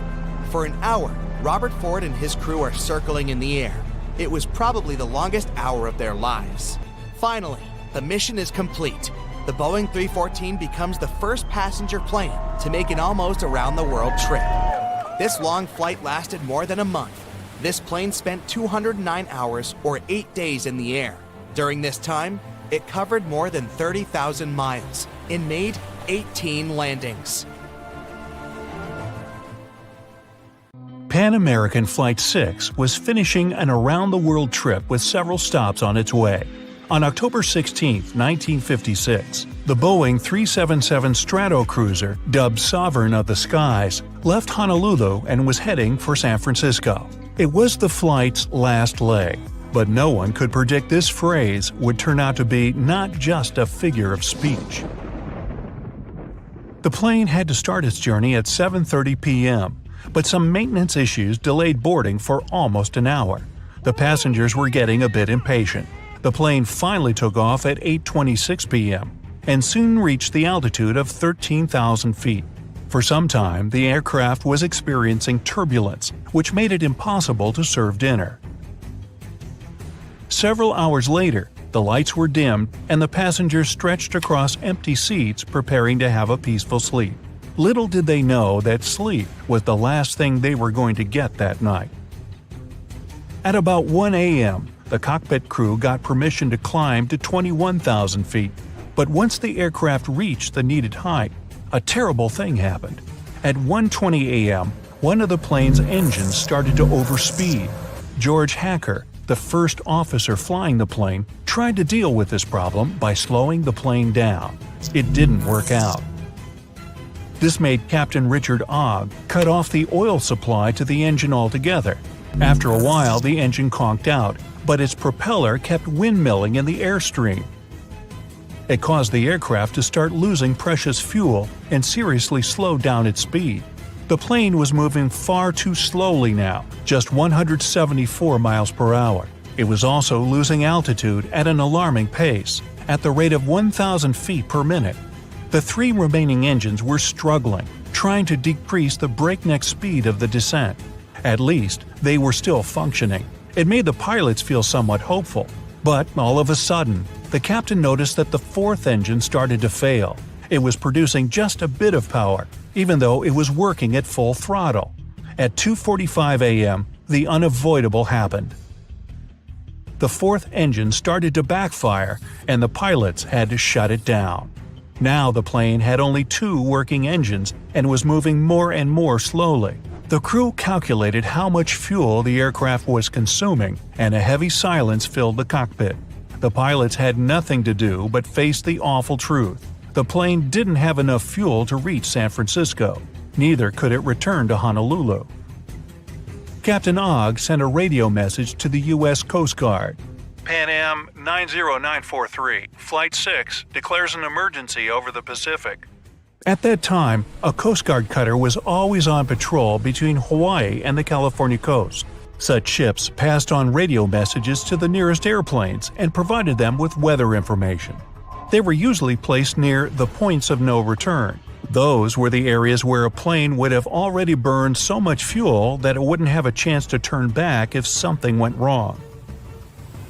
That night, the Coast Guard cutter was the 255-foot Pontchartrain, and William Earl was the commander. The plane headed toward the ship and leveled off at an altitude of 2,000 feet. Then it started to fly above the ship in 8-mile circles, waiting for daylight. It was crucial to see the surroundings because the pilots had to keep the aircraft's wings level with the ocean, and it would be impossible in the dark. During the day, it would also be easier to rescue all the passengers. The captain's decision to ditch the plane carrying 24 passengers and 7 crew members wasn't an easy or hurried one. He had to weigh numerous factors. Should I get rid of the fuel to make the plane lighter? Should I land now or wait until daylight and better visibility? But one thing was crystal clear. Having lost 2 engines, the plane was burning the fuel too fast. There was no other solution but to ditch into the ocean. As the Stratocruiser was circling the Coast Guard cutter, it managed to climb from 2,000 to 5,000 feet. It caused the plane to consume more fuel and become lighter, which was a good thing. The lighter the aircraft, the longer it would float on the surface. Plus, it lowered the risk of fire after a crash landing. The captain knew about an accident that had happened with another PanAm Stratocruiser. That time, the plane's tail broke off. That's why Captain Ogg asked the passengers in the back to move toward the front part of the plane. Those who were sitting by the engines had to relocate too. Flight attendants removed all loose objects in the cabin and explained to the passengers what to expect. Since the problem started, the crew members had been doing their best to calm down the terrified people. When the passengers found out the plane was going to circle and wasn't landing in the dark, they were hugely relieved. Another comforting thought was that the Coast Guard cutter was out there, ready to provide them with as much help as possible. Luckily, the weather was good, and the ocean was very calm. At 5:40 a.m., Captain Ogg informed the cutter he was ready to ditch. The ship left a thick foam path in the water to help the pilots understand their height above the surface more clearly. At 6:15 a.m., the plane touched down. It was still moving at a speed of 105 miles per hour. It had already traveled several hundred feet along the surface and started to slow down when the worst possible thing happened. One of the wings hit a wave. The aircraft rotated nearly 180 degrees and its tail broke off. After that, in a matter of seconds, the plane's nose went under the water. One of those who had been on board the plane said later that all he could see at that terrifying moment was water. It seemed to be everywhere. But after less than a minute, it started to recede. The front of the plane resurfaced. People on the Pontchartrain were staring at the disaster unfolding in front of their eyes, feeling numb. They were devastated. No one could possibly survive such a crash landing. But they were very, very wrong. All 31 people on board the plane were alive. Even more astonishingly, there had been just a couple of minor injuries. Once those on board the Pontchartrain realized the passengers and crew had survived, several rescue boats rushed toward the wreckage. Meanwhile, the captain and those passengers who had been assigned to help with the evacuation quickly deployed 3 life rafts. But when people started to climb on one of them, it became obvious the raft hadn't inflated properly. It started to sink. Luckily, the rescue boats were on time. They promptly transferred the passengers from the damaged raft to the cutter. At 6:35 a.m., the last piece of the wreckage vanished in the waves. By that time, all the people from the aircraft had already got to the safety of the Coast Guard ship. They stayed in the cutter's officers' quarters and reached San Francisco several days later. Pan American Flight 6 crash landing was the first accident when an airliner ditched into the ocean but managed to keep everyone on board safe. And the whole blood-curdling event was captured on camera. Life rafts bobbing by the plane's side, survivors being transferred to the rescue boats, the plane rapidly sinking and disappearing among waves. Sometime later, all the crew members got awards for tackling the emergency and keeping the passengers safe. Captain Richard Ogg was the first person to receive the Civilian Airmanship Award presented for the most outstanding skills and heroism. Her name is Lillian Boer. Wait a minute, why is she standing on the wing of an airplane? Well, from 1921, Lillian made a living doing completely crazy mid-air stunts on planes. She really knew how to put on a good show, and she became famous all over the United States. But Lillian started her unusual career completely by accident. She was a regular 21-year-old waitress at a Chicago restaurant. That changed when two pilots named Elmer Partridge and Johnny Metzger became frequent customers there. One day, they offered Lillian a ride in their old biplane, a Curtiss JN-4D Jenny. She agreed, and they headed over to the local airport. Soon, Lillian was in the air. It was the first flight of her life, and she was incredibly excited. Flying didn't scare her at all. In fact, with a strong wind blowing in her face and the noise of the engine ringing in her ears, Lillian realized that planes were her calling. 4 days later, Partridge asked her if she wanted to take another flight. This time, Lillian decided to do something bold. When the plane was flying at 65 miles an hour, she got out of her seat and stood on the wing. But even then, she wanted more. So she walked all the way to the edge. The whole time, Partridge was screaming at her to sit down because he thought she was going to jump. She could barely hear his voice because of the engine noise. But Lillian wasn't scared at all. She actually enjoyed it. When the pilot saw what she could do, he introduced her to Billy Brock. He worked at the Chattanooga airport and was looking for someone who could do tricks on the wing of a plane. They shook hands and soon got started on Lillian's training. Lillian quit her restaurant job and started training full-time.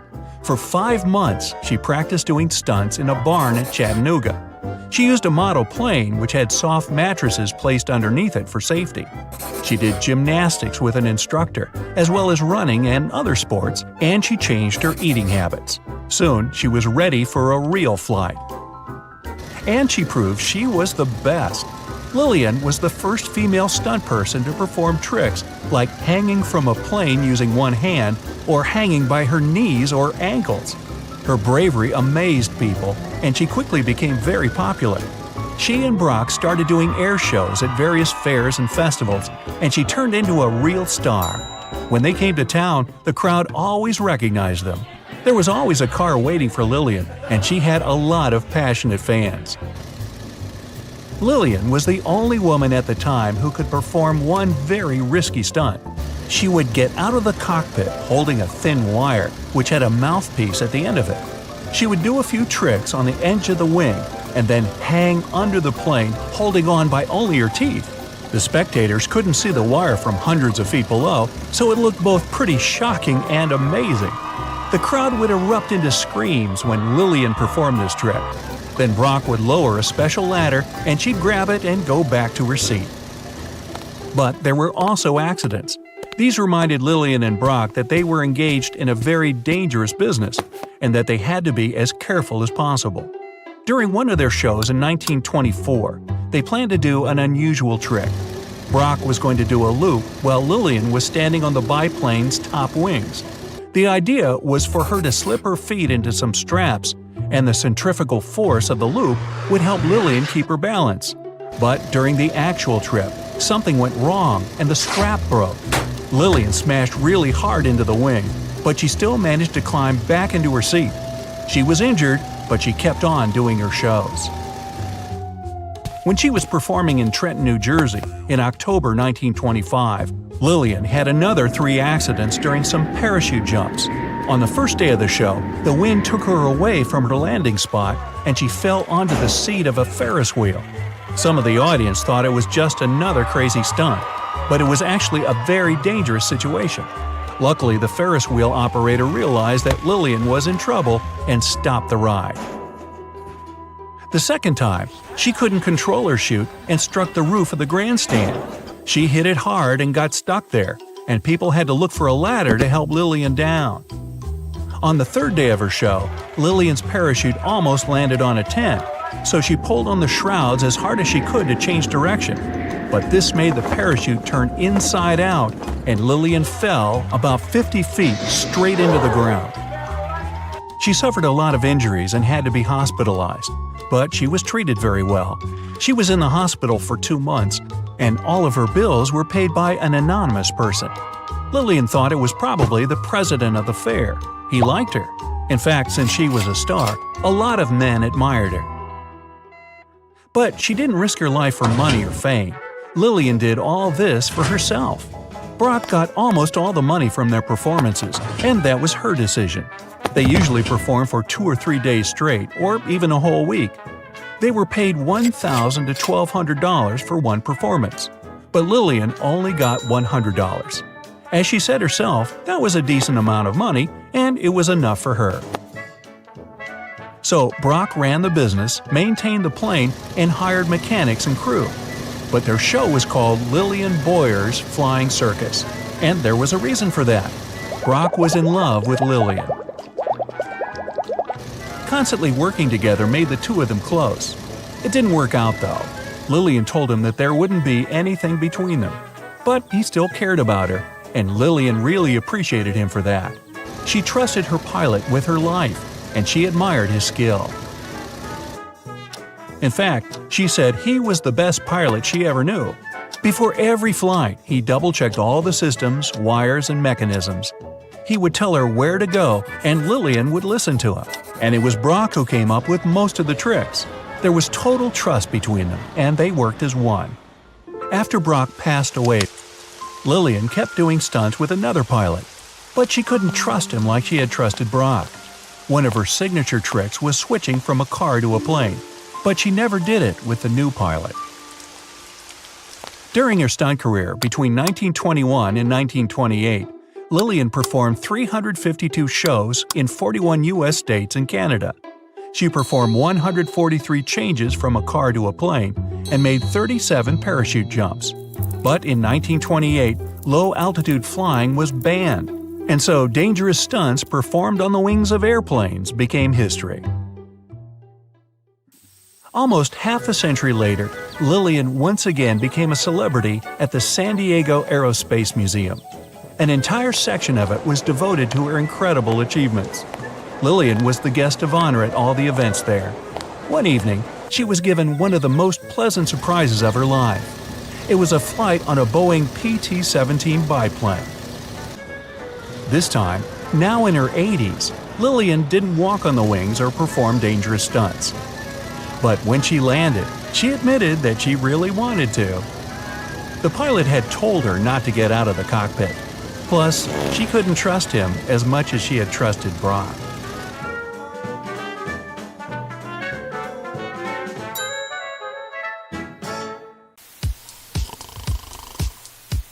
Have you ever watched an action-packed Hollywood film where an airplane gets a hole in its side and everyone starts freaking out? Stuff starts flying all over the place and people are barely staying in their seats. Well, in real life, a small hole in the plane's body isn't going to cause that much drama. However, I have an incredible story to tell you about a pilot who actually managed to land a plane with half of its roof missing.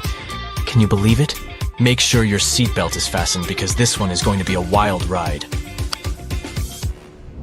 On April 28, 1988, a Boeing 737 owned by Aloha Airlines took off from Hilo International Airport en route to Honolulu. Before this flight, the plane had already flown 3 short trips from Honolulu to Hilo, Maui, and Kauai.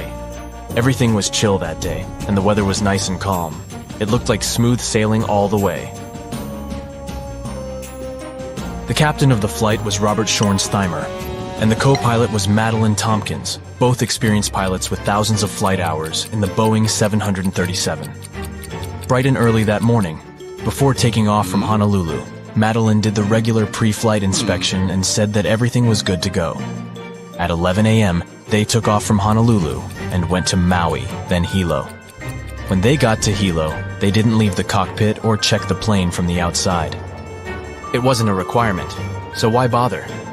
At 1:25 p.m., the plane took off for the final leg of the round trip, with 95 people on board. 89 passengers, 2 pilots, 3 flight attendants, and an FAA traffic controller who sat in the observer seat in the cockpit.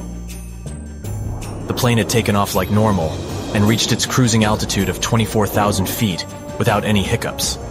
But then, 26 miles from Kahului, things went totally haywire. The pilots heard a loud whooshing sound, followed by a crack, and then a rush of wind that was so loud it was deafening. Turns out, a small section of the roof on the left side had come loose, causing the plane to decompress explosively. And to make matters even worse, the decompression caused a chain reaction that led to a huge chunk of the plane's roof ripping off completely. That missing part was a massive 18.5 feet long and was part of the skin that covered the plane from the cockpit all the way back to the forewing area. The pilots didn't have a clue what was going on when the disaster struck. The first officer, who was the one in charge of the plane at that time, suddenly felt her head snap back, and then she saw a bunch of gray insulation and debris flying around the cockpit like it was a tornado. Meanwhile, the captain took a look around and was shocked to see that the cockpit door was nowhere to be seen, and instead of the first-class ceiling, he was staring straight up at the sky. The plane started to tilt from side to side, making it challenging to keep it under control. The crew in the cockpit quickly put on their oxygen masks, and the captain took over control of the plane. He then initiated an emergency descent towards the nearest airport on Maui Island.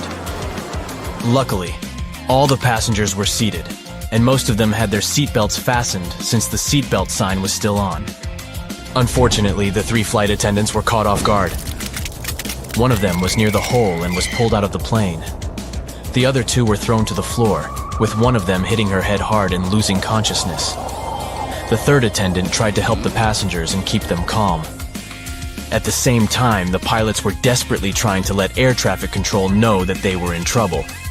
But there were communication problems even between themselves due to the loud noise and the fact that they were wearing oxygen masks. They had to resort to hand signals to understand each other. Moreover, they were unsure whether their messages were being heard by ATC. The plane's controls were not responding properly, which made the captain's job of flying the plane even harder. The first officer was doing her best to assist the captain and communicate with the tower. It was only after the plane descended to an altitude of 14,000 feet that the controller finally received their distress call and immediately started making arrangements for an emergency landing. The control tower wasn't prepared for a situation like this, though. In fact, the tower had to call 911, just like any other regular person would do in case of an emergency. The problem was that the controller didn't understand the severity of the situation, and they didn't realize that the passengers and crew members would need medical help. This was because the crew had only reported a rapid decompression and hadn't explained the entire situation in detail. The plane was in a very bad mess, but the captain was doing everything he could to safely land the plane. As they descended towards the airport, the captain commanded the first officer to lower the landing gear, but the indicator light didn't turn on. The plane also had an issue with the left engine, which failed as they approached the runway. Despite these problems, the captain used the reverse thrust of the working engine to try and land the plane. It was a difficult and dangerous task, but they managed to land the plane safely on the runway. The passengers and crew members were then evacuated from the plane. It was a miracle that everyone survived. However, 65 people were injured. They had been hit by debris and pieces of the plane's body that were flying around. Unfortunately, the ground staff wasn't aware of the severity of the situation and didn't have enough resources to provide immediate medical assistance to the injured passengers. The first ambulance arrived 7 minutes after the plane landed, which wasn't an ideal scenario. Furthermore, there were only 2 ambulances on the entire island, which couldn't accommodate all the injured people. As a result, tour vans were used to transport the passengers to the hospital. Fortunately, 2 drivers who were former paramedics provided immediate first aid to the injured right on the runway. Meanwhile, the airport mechanics and office staff took the vans to the hospital, which was located 3 miles away. Despite the chaotic and stressful circumstances, only 8 people suffered severe injuries, but they all later made a full recovery. The plane was in really bad shape though, and it was no wonder it couldn't handle the stress of the decompression incident. Despite its age not being a problem, it had experienced a whole lot of takeoffs and landings, which took a toll on its integrity. The salty and humid environment it operated in only added to the damage. You see, planes are designed to withstand a certain number of flight cycles, and this plane had exceeded that number by a long shot. The majority of its flights were short domestic ones, which meant it had to take off and land way more times than it was designed for. This is what ultimately led to the roof coming off during the flight. The poor condition of the plane meant that it was beyond repair and had to be dismantled right there at the airport. What's interesting is that in an interview after the accident, one passenger recalled that she had noticed a crack in the plane's fuselage while she was boarding. She didn't tell the flight crew about it because she didn't think it was worth it, so they didn't know to check it. It's important to remember that these types of accidents are very rare nowadays. Major airlines and airports take numerous steps to ensure safety. And according to Harvard University, the chances of being in an airplane accident are about 1 in 1.2 million. That's a tiny percentage, and I don't know about you, but I find that very comforting.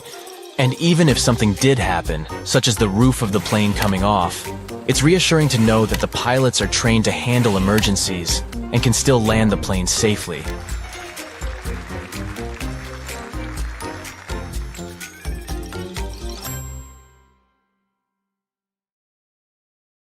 A lot of weird incidents have happened in the mysterious valley of Hudson ever since the 1950s.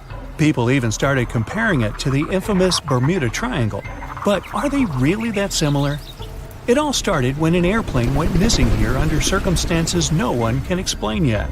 They searched the location back and forth, but nothing appeared to have remained of the aircraft. And guess what?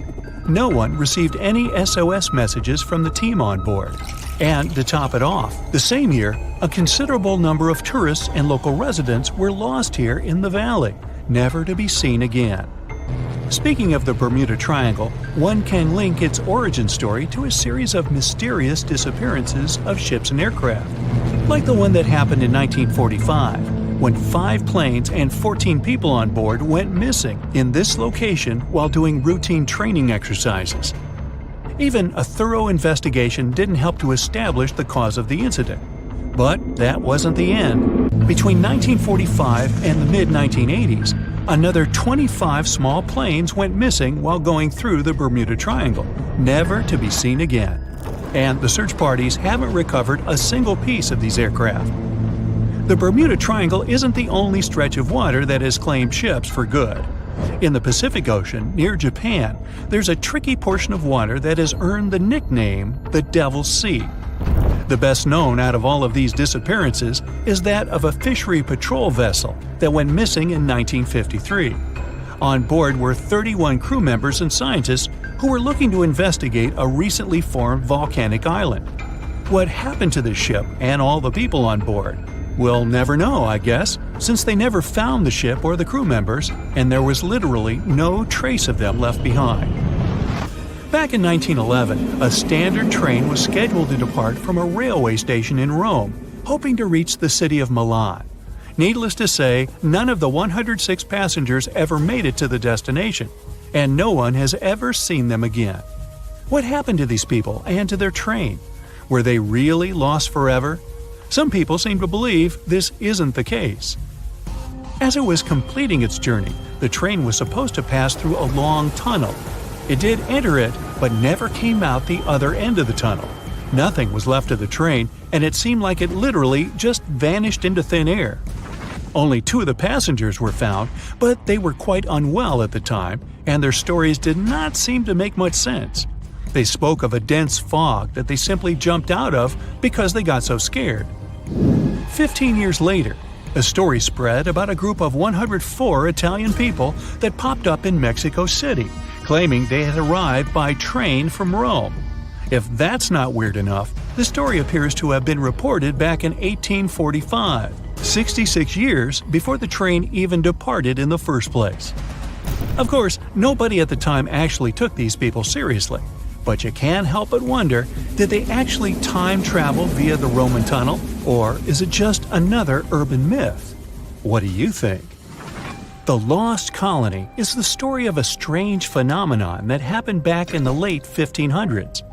A group of people from England had moved into a colony on Roanoke Island off the coast of present-day North Carolina. But they soon realized they didn't have enough supplies. To fix this, the colony's governor decided to head back to England to get some. He didn't manage to come back for another 3 years. When he finally did, he was astonished at what was left behind. Nothing. The entire population of the colony was gone. The only reminder of what had been there was a single word carved into a tree. To this day, nobody knows what might have happened to these people or what the carved word means. A lighthouse without an operator? You might think that can't possibly be true, but hear me out. Located in the northwestern part of Scotland are the Flannan Isles. There's nothing fancy about them since they're nothing more than a bunch of rocks and grass. But there is a famous lighthouse here hiding a dark secret. In 1900, all 3 of the lighthouse's keepers mysteriously disappeared, never to be seen again. Ever since, the islands have been completely abandoned. The lighthouse became one of those with an automated system in the 1970s. No list of places where things go missing could be complete without this mysterious forest located in Transylvania, a region in Romania. And no, it has nothing to do with the famous Count Dracula, if that's what you're thinking. It's called the Hoya Forest, and it's a place that has seen quite its share of unusual phenomena. Not only do people go missing here, but others have experienced all sorts of weird noises, from female voices to whispers. Some people claim to have time traveled between the spooky trees of the Hoya Forest. They say they had literally skipped a few hours before they went back. The Yellowhead Highway is a stretch of road located in British Columbia, Canada. One section of the road has received a lot of attention throughout the years, starting with the 1960s because of some mysterious disappearances. These events have earned it the nickname Highway of Tears. There is no reasonable explanation as to why people keep going missing here. What is more striking is that most of these people were young women. This triangular area that stretches above the desert and the Sierra Nevada mountains in the state of Nevada received quite a bit of attention because of a disappearance that happened back in 2007. A record-setting sailor, aviator, and adventurer named Steve Fawcett flew here in a small plane and then disappeared. They searched for Fawcett intensively for months, but didn't find any traces of him or the aircraft. 1 year later, the mystery of Fawcett's fate was finally solved when a hiker came across his ID cards, and later a search party found the plane's wreckage. It's one of the most visited natural resorts in the world, but Yosemite National Park carries some dark secrets of its own. Despite its beauty and abundance of wildlife, a total of 45 people went missing right here in this location. No one knows what happened to them. Hey, maybe we should ask the local bears. They might know something. There are even stories of people that disappeared from one region of the park only to pop up in a completely different location. This hasn't stopped over 3 million people that visit the park each year from wandering around this location, though. Whenever a ship happens to sink, you'd expect to at least find pieces of it on the bottom of the sea, right? Well, not if you're traveling through Lake Superior. It's located along the border of the United States and Canada, and became famous because of the great number of ships that went missing here. It may have something to do with the stormy winds, of course, but that doesn't explain why some ships simply vanish altogether, without a single piece of them ever to be found, not even at the bottom of the lake. It does gather a lot of tourists each year, though. They come here to scuba dive and see the remains of some of the ships that still lie here. The bottom of this lake even contains what's left of the notorious SS Edmund Fitzgerald. Back when it departed on June 7, 1958, it was the largest ship on North America's Great Lakes and, to this day, remains the largest ship ever to have sunk in the area. Similar to other events, the exact cause of the shipwreck remains a mystery.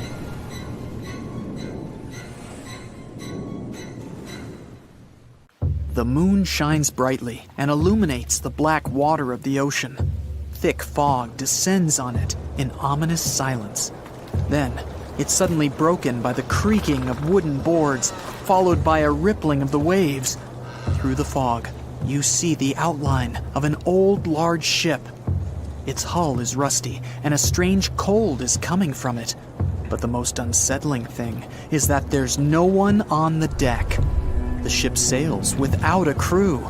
No, This isn't a mythical Flying Dutchman, but a very real ghost ship. September 2nd, 2019. The British Royal Navy's ice patrol ship, called the HMS Protector, sails through the calm waters of the Atlantic Ocean. The time is 11 p.m. Some of the ship's crew are on deck, while others are sleeping in their cabins. The captain steers the ship and looks straight at the horizon. The sky is lit up by an orange twilight, and clouds float in the distance. Suddenly, against this beautiful landscape, one of the sailors notices the black silhouette of an unknown ship. The captain slows down and steers the ship a little closer to the mysterious vessel. This is an old cargo ship, 250 feet long.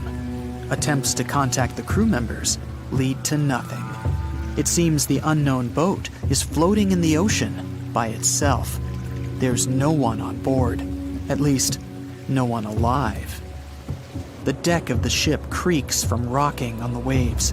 The sun sinks below the horizon, and it gets dark. The ship looks terrifying.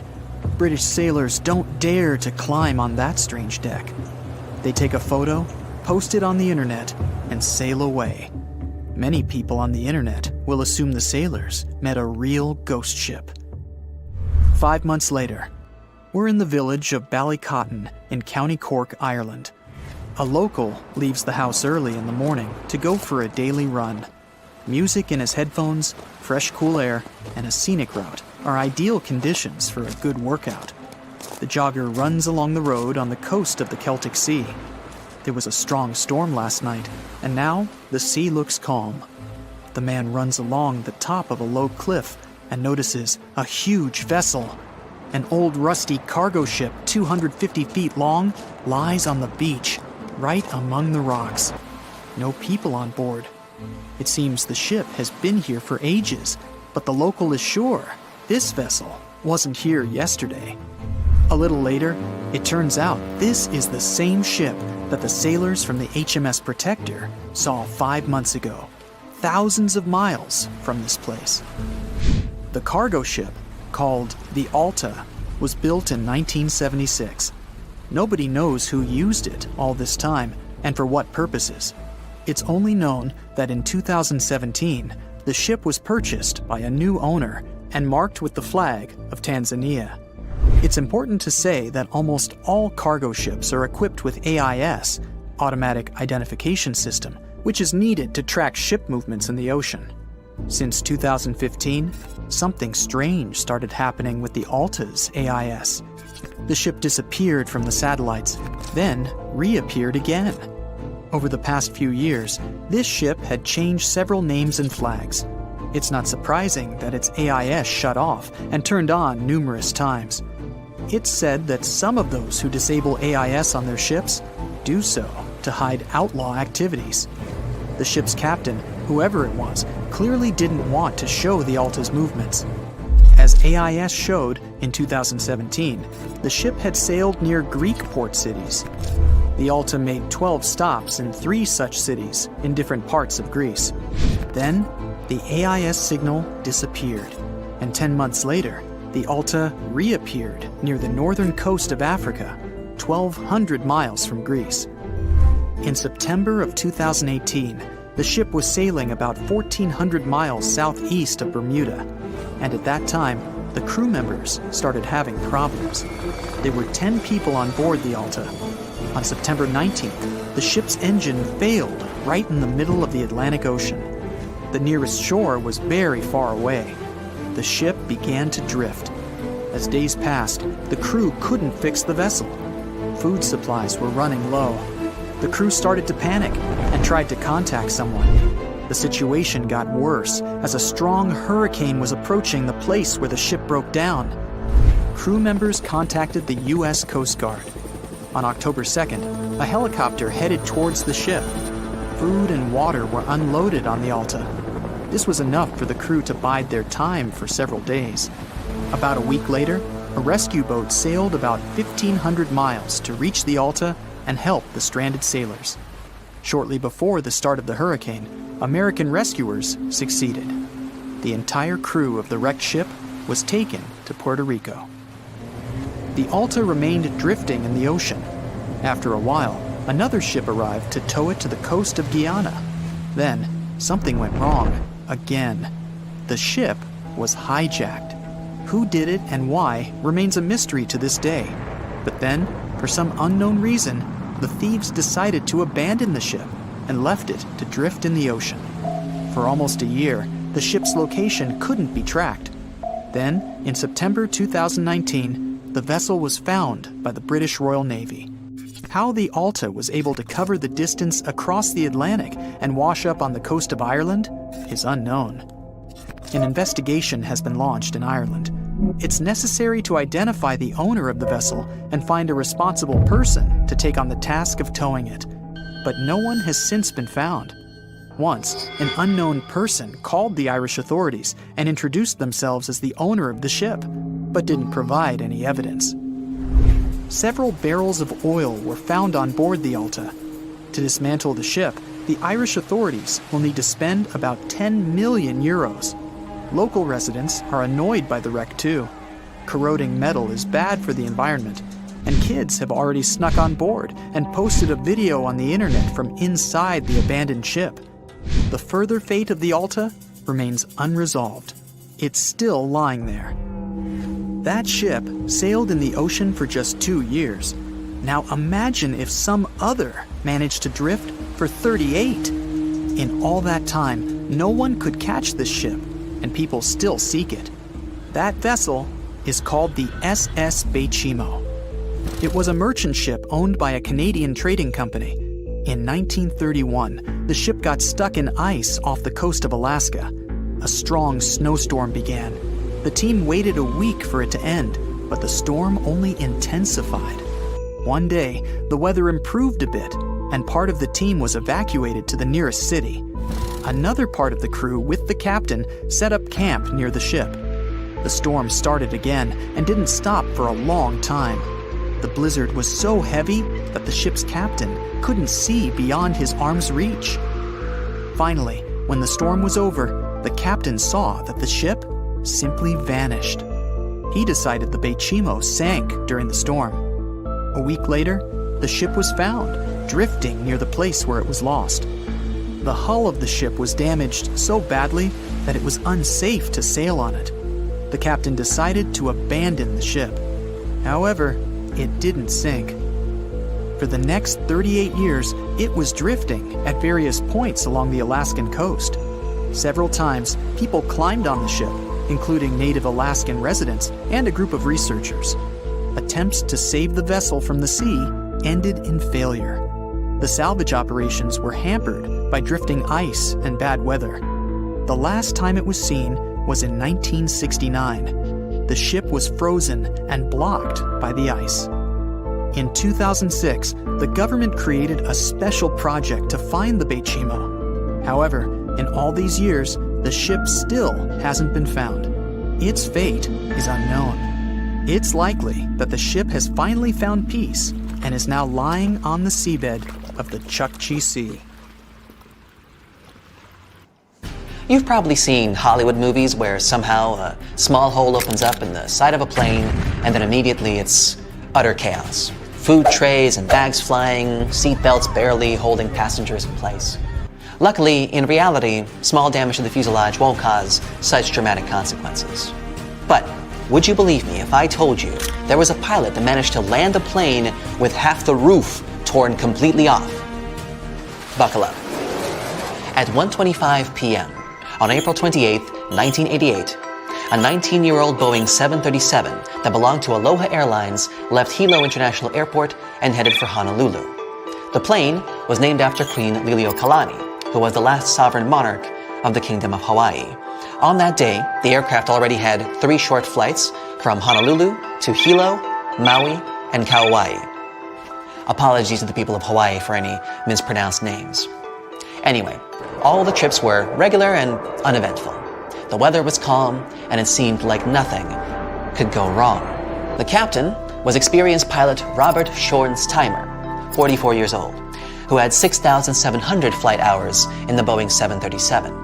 The first officer was Madeline Tompkins, 36 years old, who had flown more than 3,500 hours in the very same Boeing model. Early in the morning, still in Honolulu, the first officer had conducted the regular pre-flight inspection and announced that the plane was ready for the flight. At 11 a.m., the plane left Honolulu and headed for Maui and then to Hilo. When the plane arrived at the destination, the pilots didn't leave the cockpit or inspect the aircraft from the outside. After all, it wasn't a requirement, so they didn't have to. Following schedule, the plane started the last leg on the routine round trip at 1:25 p.m. There were 95 people on board the aircraft, 89 passengers, 2 pilots, 3 flight attendants, and an FAA traffic controller who stayed in the observer seat in the cockpit. After a normal takeoff and ascent, the plane got to the usual cruising altitude of 24,000 feet, and then, at about 1:48 p.m., 26 miles away from Kahului, the unexpected happened. Those who were in the cockpit heard a loud whooshing sound and then a crack, followed by the deafening sound of wind seconds later. Apparently, a small part of the roof on the left side tore loose, which led to the explosive decompression of the plane. But the worst thing was that the decompression caused a ripple effect, which led to a huge section of the airplane's roof to tear off completely. The length of the missing part was 18.5 feet long. It was all part of the aircraft's skin that covered the plane from the cockpit back to the forewing area. At first, the pilots didn't realize what had happened. The first officer, who was in control of the aircraft at that moment, felt her head jerk backward, and she noticed debris and gray pieces of insulation flying chaotically around the cockpit. When the captain turned his head, he saw that the cockpit door had disappeared, and instead of the first-class ceiling, he was staring at a clear blue sky. The plane started to roll from side to side, and it was becoming increasingly harder to control. Everybody who was in the cockpit immediately put on their oxygen masks, and the captain took over the aircraft. He prodded the speed brakes into action and began an emergency descent towards the nearest airport, which was on Maui Island. Luckily, all the passengers were in their seats at the moment when the accident happened, and since the seatbelt sight was still on, everyone had their seatbelts fastened. However, all 3 flight attendants were standing along the aircraft aisle. The one who was the closest to the front of the plane was swept out through the hole in the roof. The other 2 were thrown to the floor by a forceful jerk. But while one of them hit her head really hard and lost consciousness, the other one started to crawl along the aisle in an attempt to help passengers and calm them down. At that same time, the pilots were trying to contact air traffic control and signal an emergency. To make matters worse, they couldn't hear each other and had to use gestures to communicate. They also didn't know whether the radio worked and whether they had managed to deliver their message. The flight controls were sluggish and loose, and the captain was struggling to control the plane. The first officer, right by his side, dealing with communication and assisting the captain. It turned out that the controller hadn't been receiving the crew's messages until the aircraft descended to the altitude of 14,000 feet. Only then did the signal get through, and Maui Towers started urgent preparations for an emergency landing.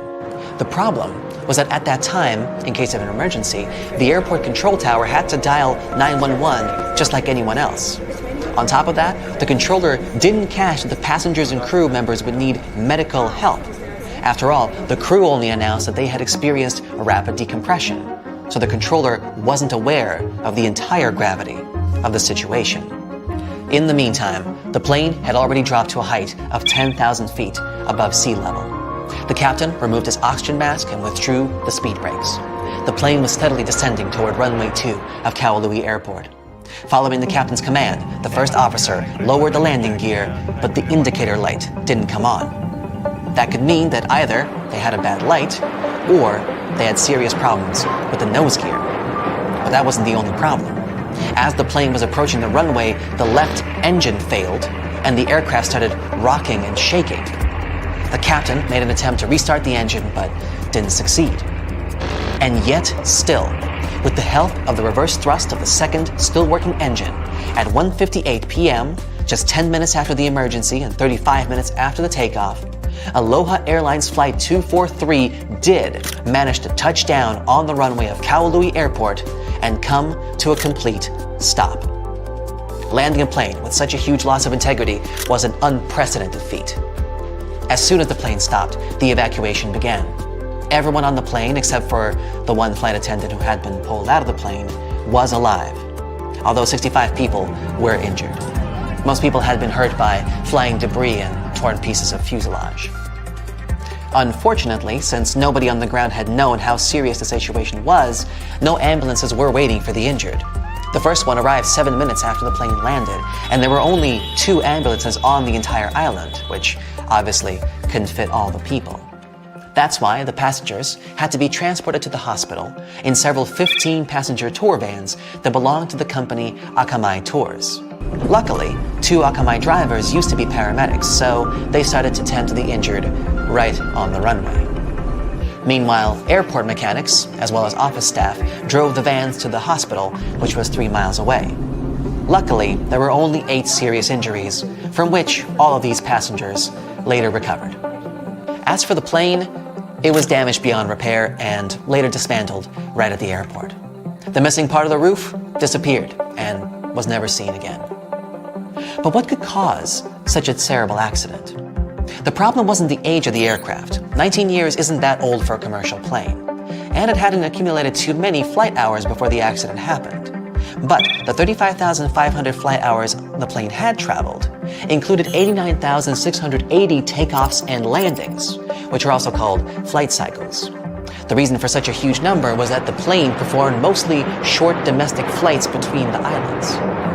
And this number exceeded the number of flight cycles the plane was designed for twice over. Besides, the plane traveled in a salty and humid environment, which also added to the wear and tear. Interestingly, during one interview that followed the accident, passenger Gail Yamamoto remembered that she had spotted a crack in the fuselage when she was boarding. Unfortunately, she was the only one who had seen the damage, and the woman hadn't thought that the crack was important enough to inform the crew. It's important to stress that these kinds of accidents are extremely rare these days. According to Harvard University, given all the steps and measures major airlines and airports take to ensure safety, the odds of you being in an airplane accident is roughly 1 in 1.2 million. That's a 0.0000083% chance. I don't know about you, but I like those odds. And even if something were to happen, like, for example, half the roof falling off, it's a great comfort to know that your trained pilots can still land the plane relatively safely. There are so many ways to make airplanes safer. For example, they could have ejector seats so that every passenger could be rescued. In reality, though, it's way more difficult than it sounds. If there were ejector seats, your trip would be very different. Everyone would have to be strapped into a seat with a harness to make sure they wouldn't fall out of it. Then you'd have to wear an oxygen mask all throughout the flight. An emergency can occur at any time. Then, ejection in itself is a big pressure on your body. Even fighter pilots who are physically prepared can still suffer severe injuries. For an average person, this process wouldn't be safe. So, however cool it sounds, ejection seats aren't very practical and are actually quite dangerous. Okay, well, at least they could have a parachute for each passenger. But this wouldn't be very useful either. Parachutes only sound like they can save many lives. First, having them isn't efficient. They're very costly and heavy. So a plane would need to burn more fuel while flying if there were parachutes on board. It would all be worth it, though, if parachutes could make an actual difference to the safety of people, but they can't. Commercial planes aren't designed in a way that would make it safe to jump out of them, especially with a couple hundred people on board. Next, passengers aren't trained to use them. Imagine there's an emergency. The plane is falling, and 200 people are trying to deal with a parachute for the first time in their lives. It would be an absolute mess. Lastly, it's not safe to jump from the high altitudes planes fly at. So, oxygen masks, life vests, and boats are the best life-saving equipment, and every plane has those. You know those huge engines that they have under the wings? Yeah, look at them. They don't look safe at all. Birds can get pulled in, and it actually happens. They could at least put a grate in front of the rotating parts to prevent birds from getting in there. Turns out those engines pull inside huge amounts of air, and this is crucial for them to work properly. The more air gets swallowed, the more air gets compressed, mixed with fuel, and burned. And then, more of it gets pushed out from the other side, keeping the plane going. A cover at the front would be a barrier, significantly reducing the air inflow that is crucial for the proper work of the engines. And this would endanger the passengers. But hey, don't be too upset.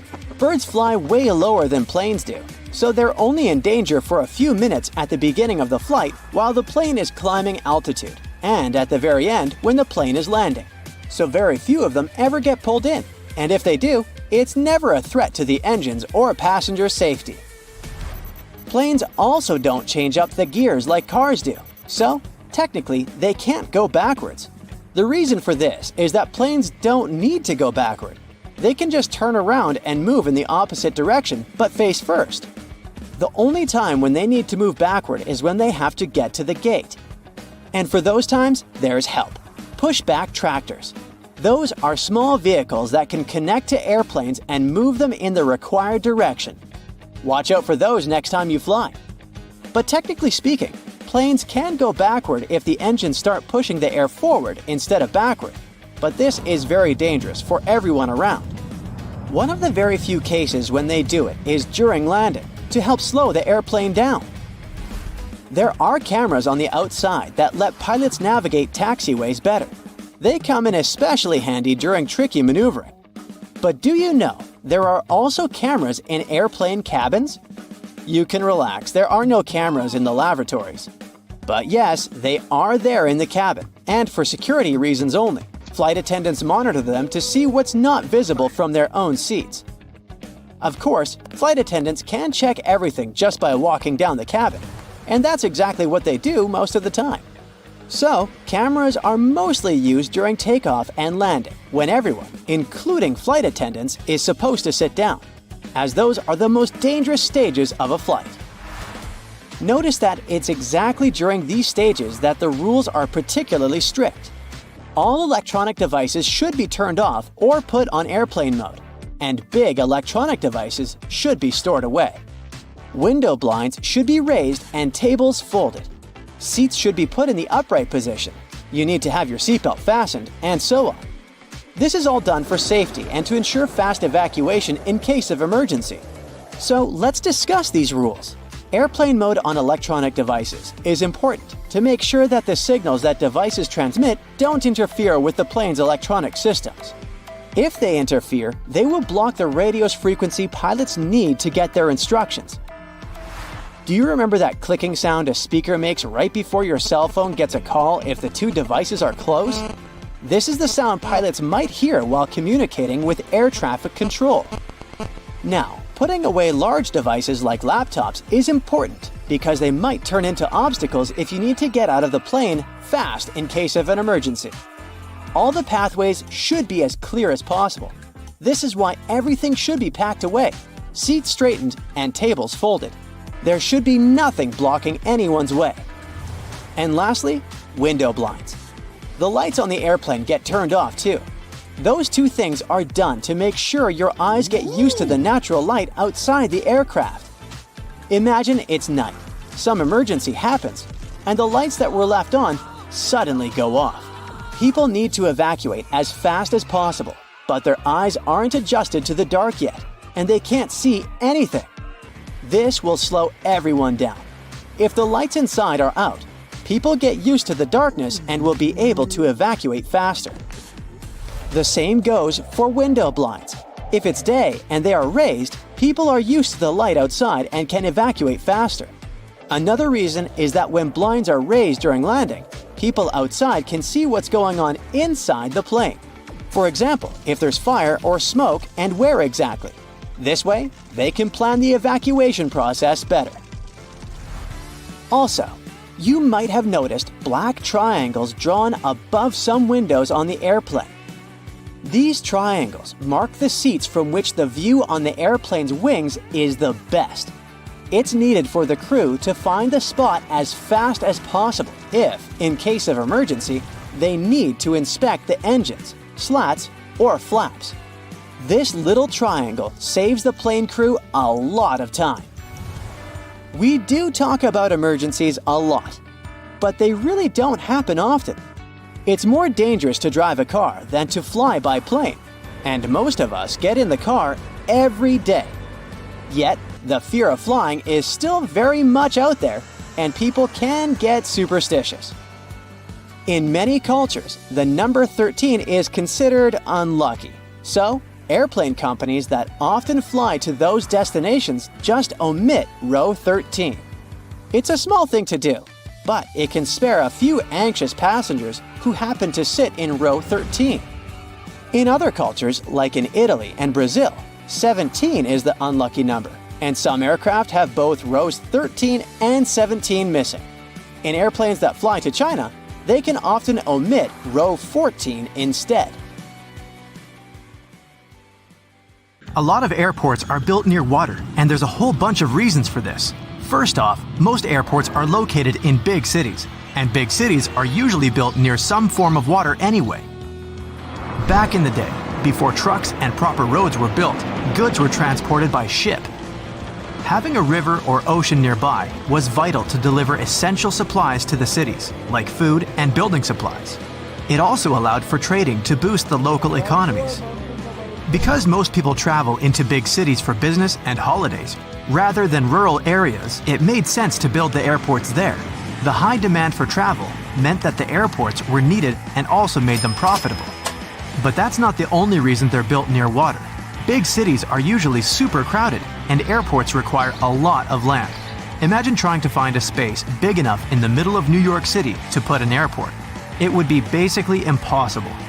Areas next to water are usually a bit more rural, so there's more space than the big cities filled with skyscrapers. Some countries have even taken this one step further. Land is really scarce in Japan, so to build Kansai International Airport, the architects of Osaka headed 3 miles offshore to Osaka Bay to make a man-made island. The artificial island is 13,200 feet long and 8,500 feet wide. That's so big that it can even be seen from space. It took a whopping 38 months to complete, and travelers can get across to the main island of Honshu via car,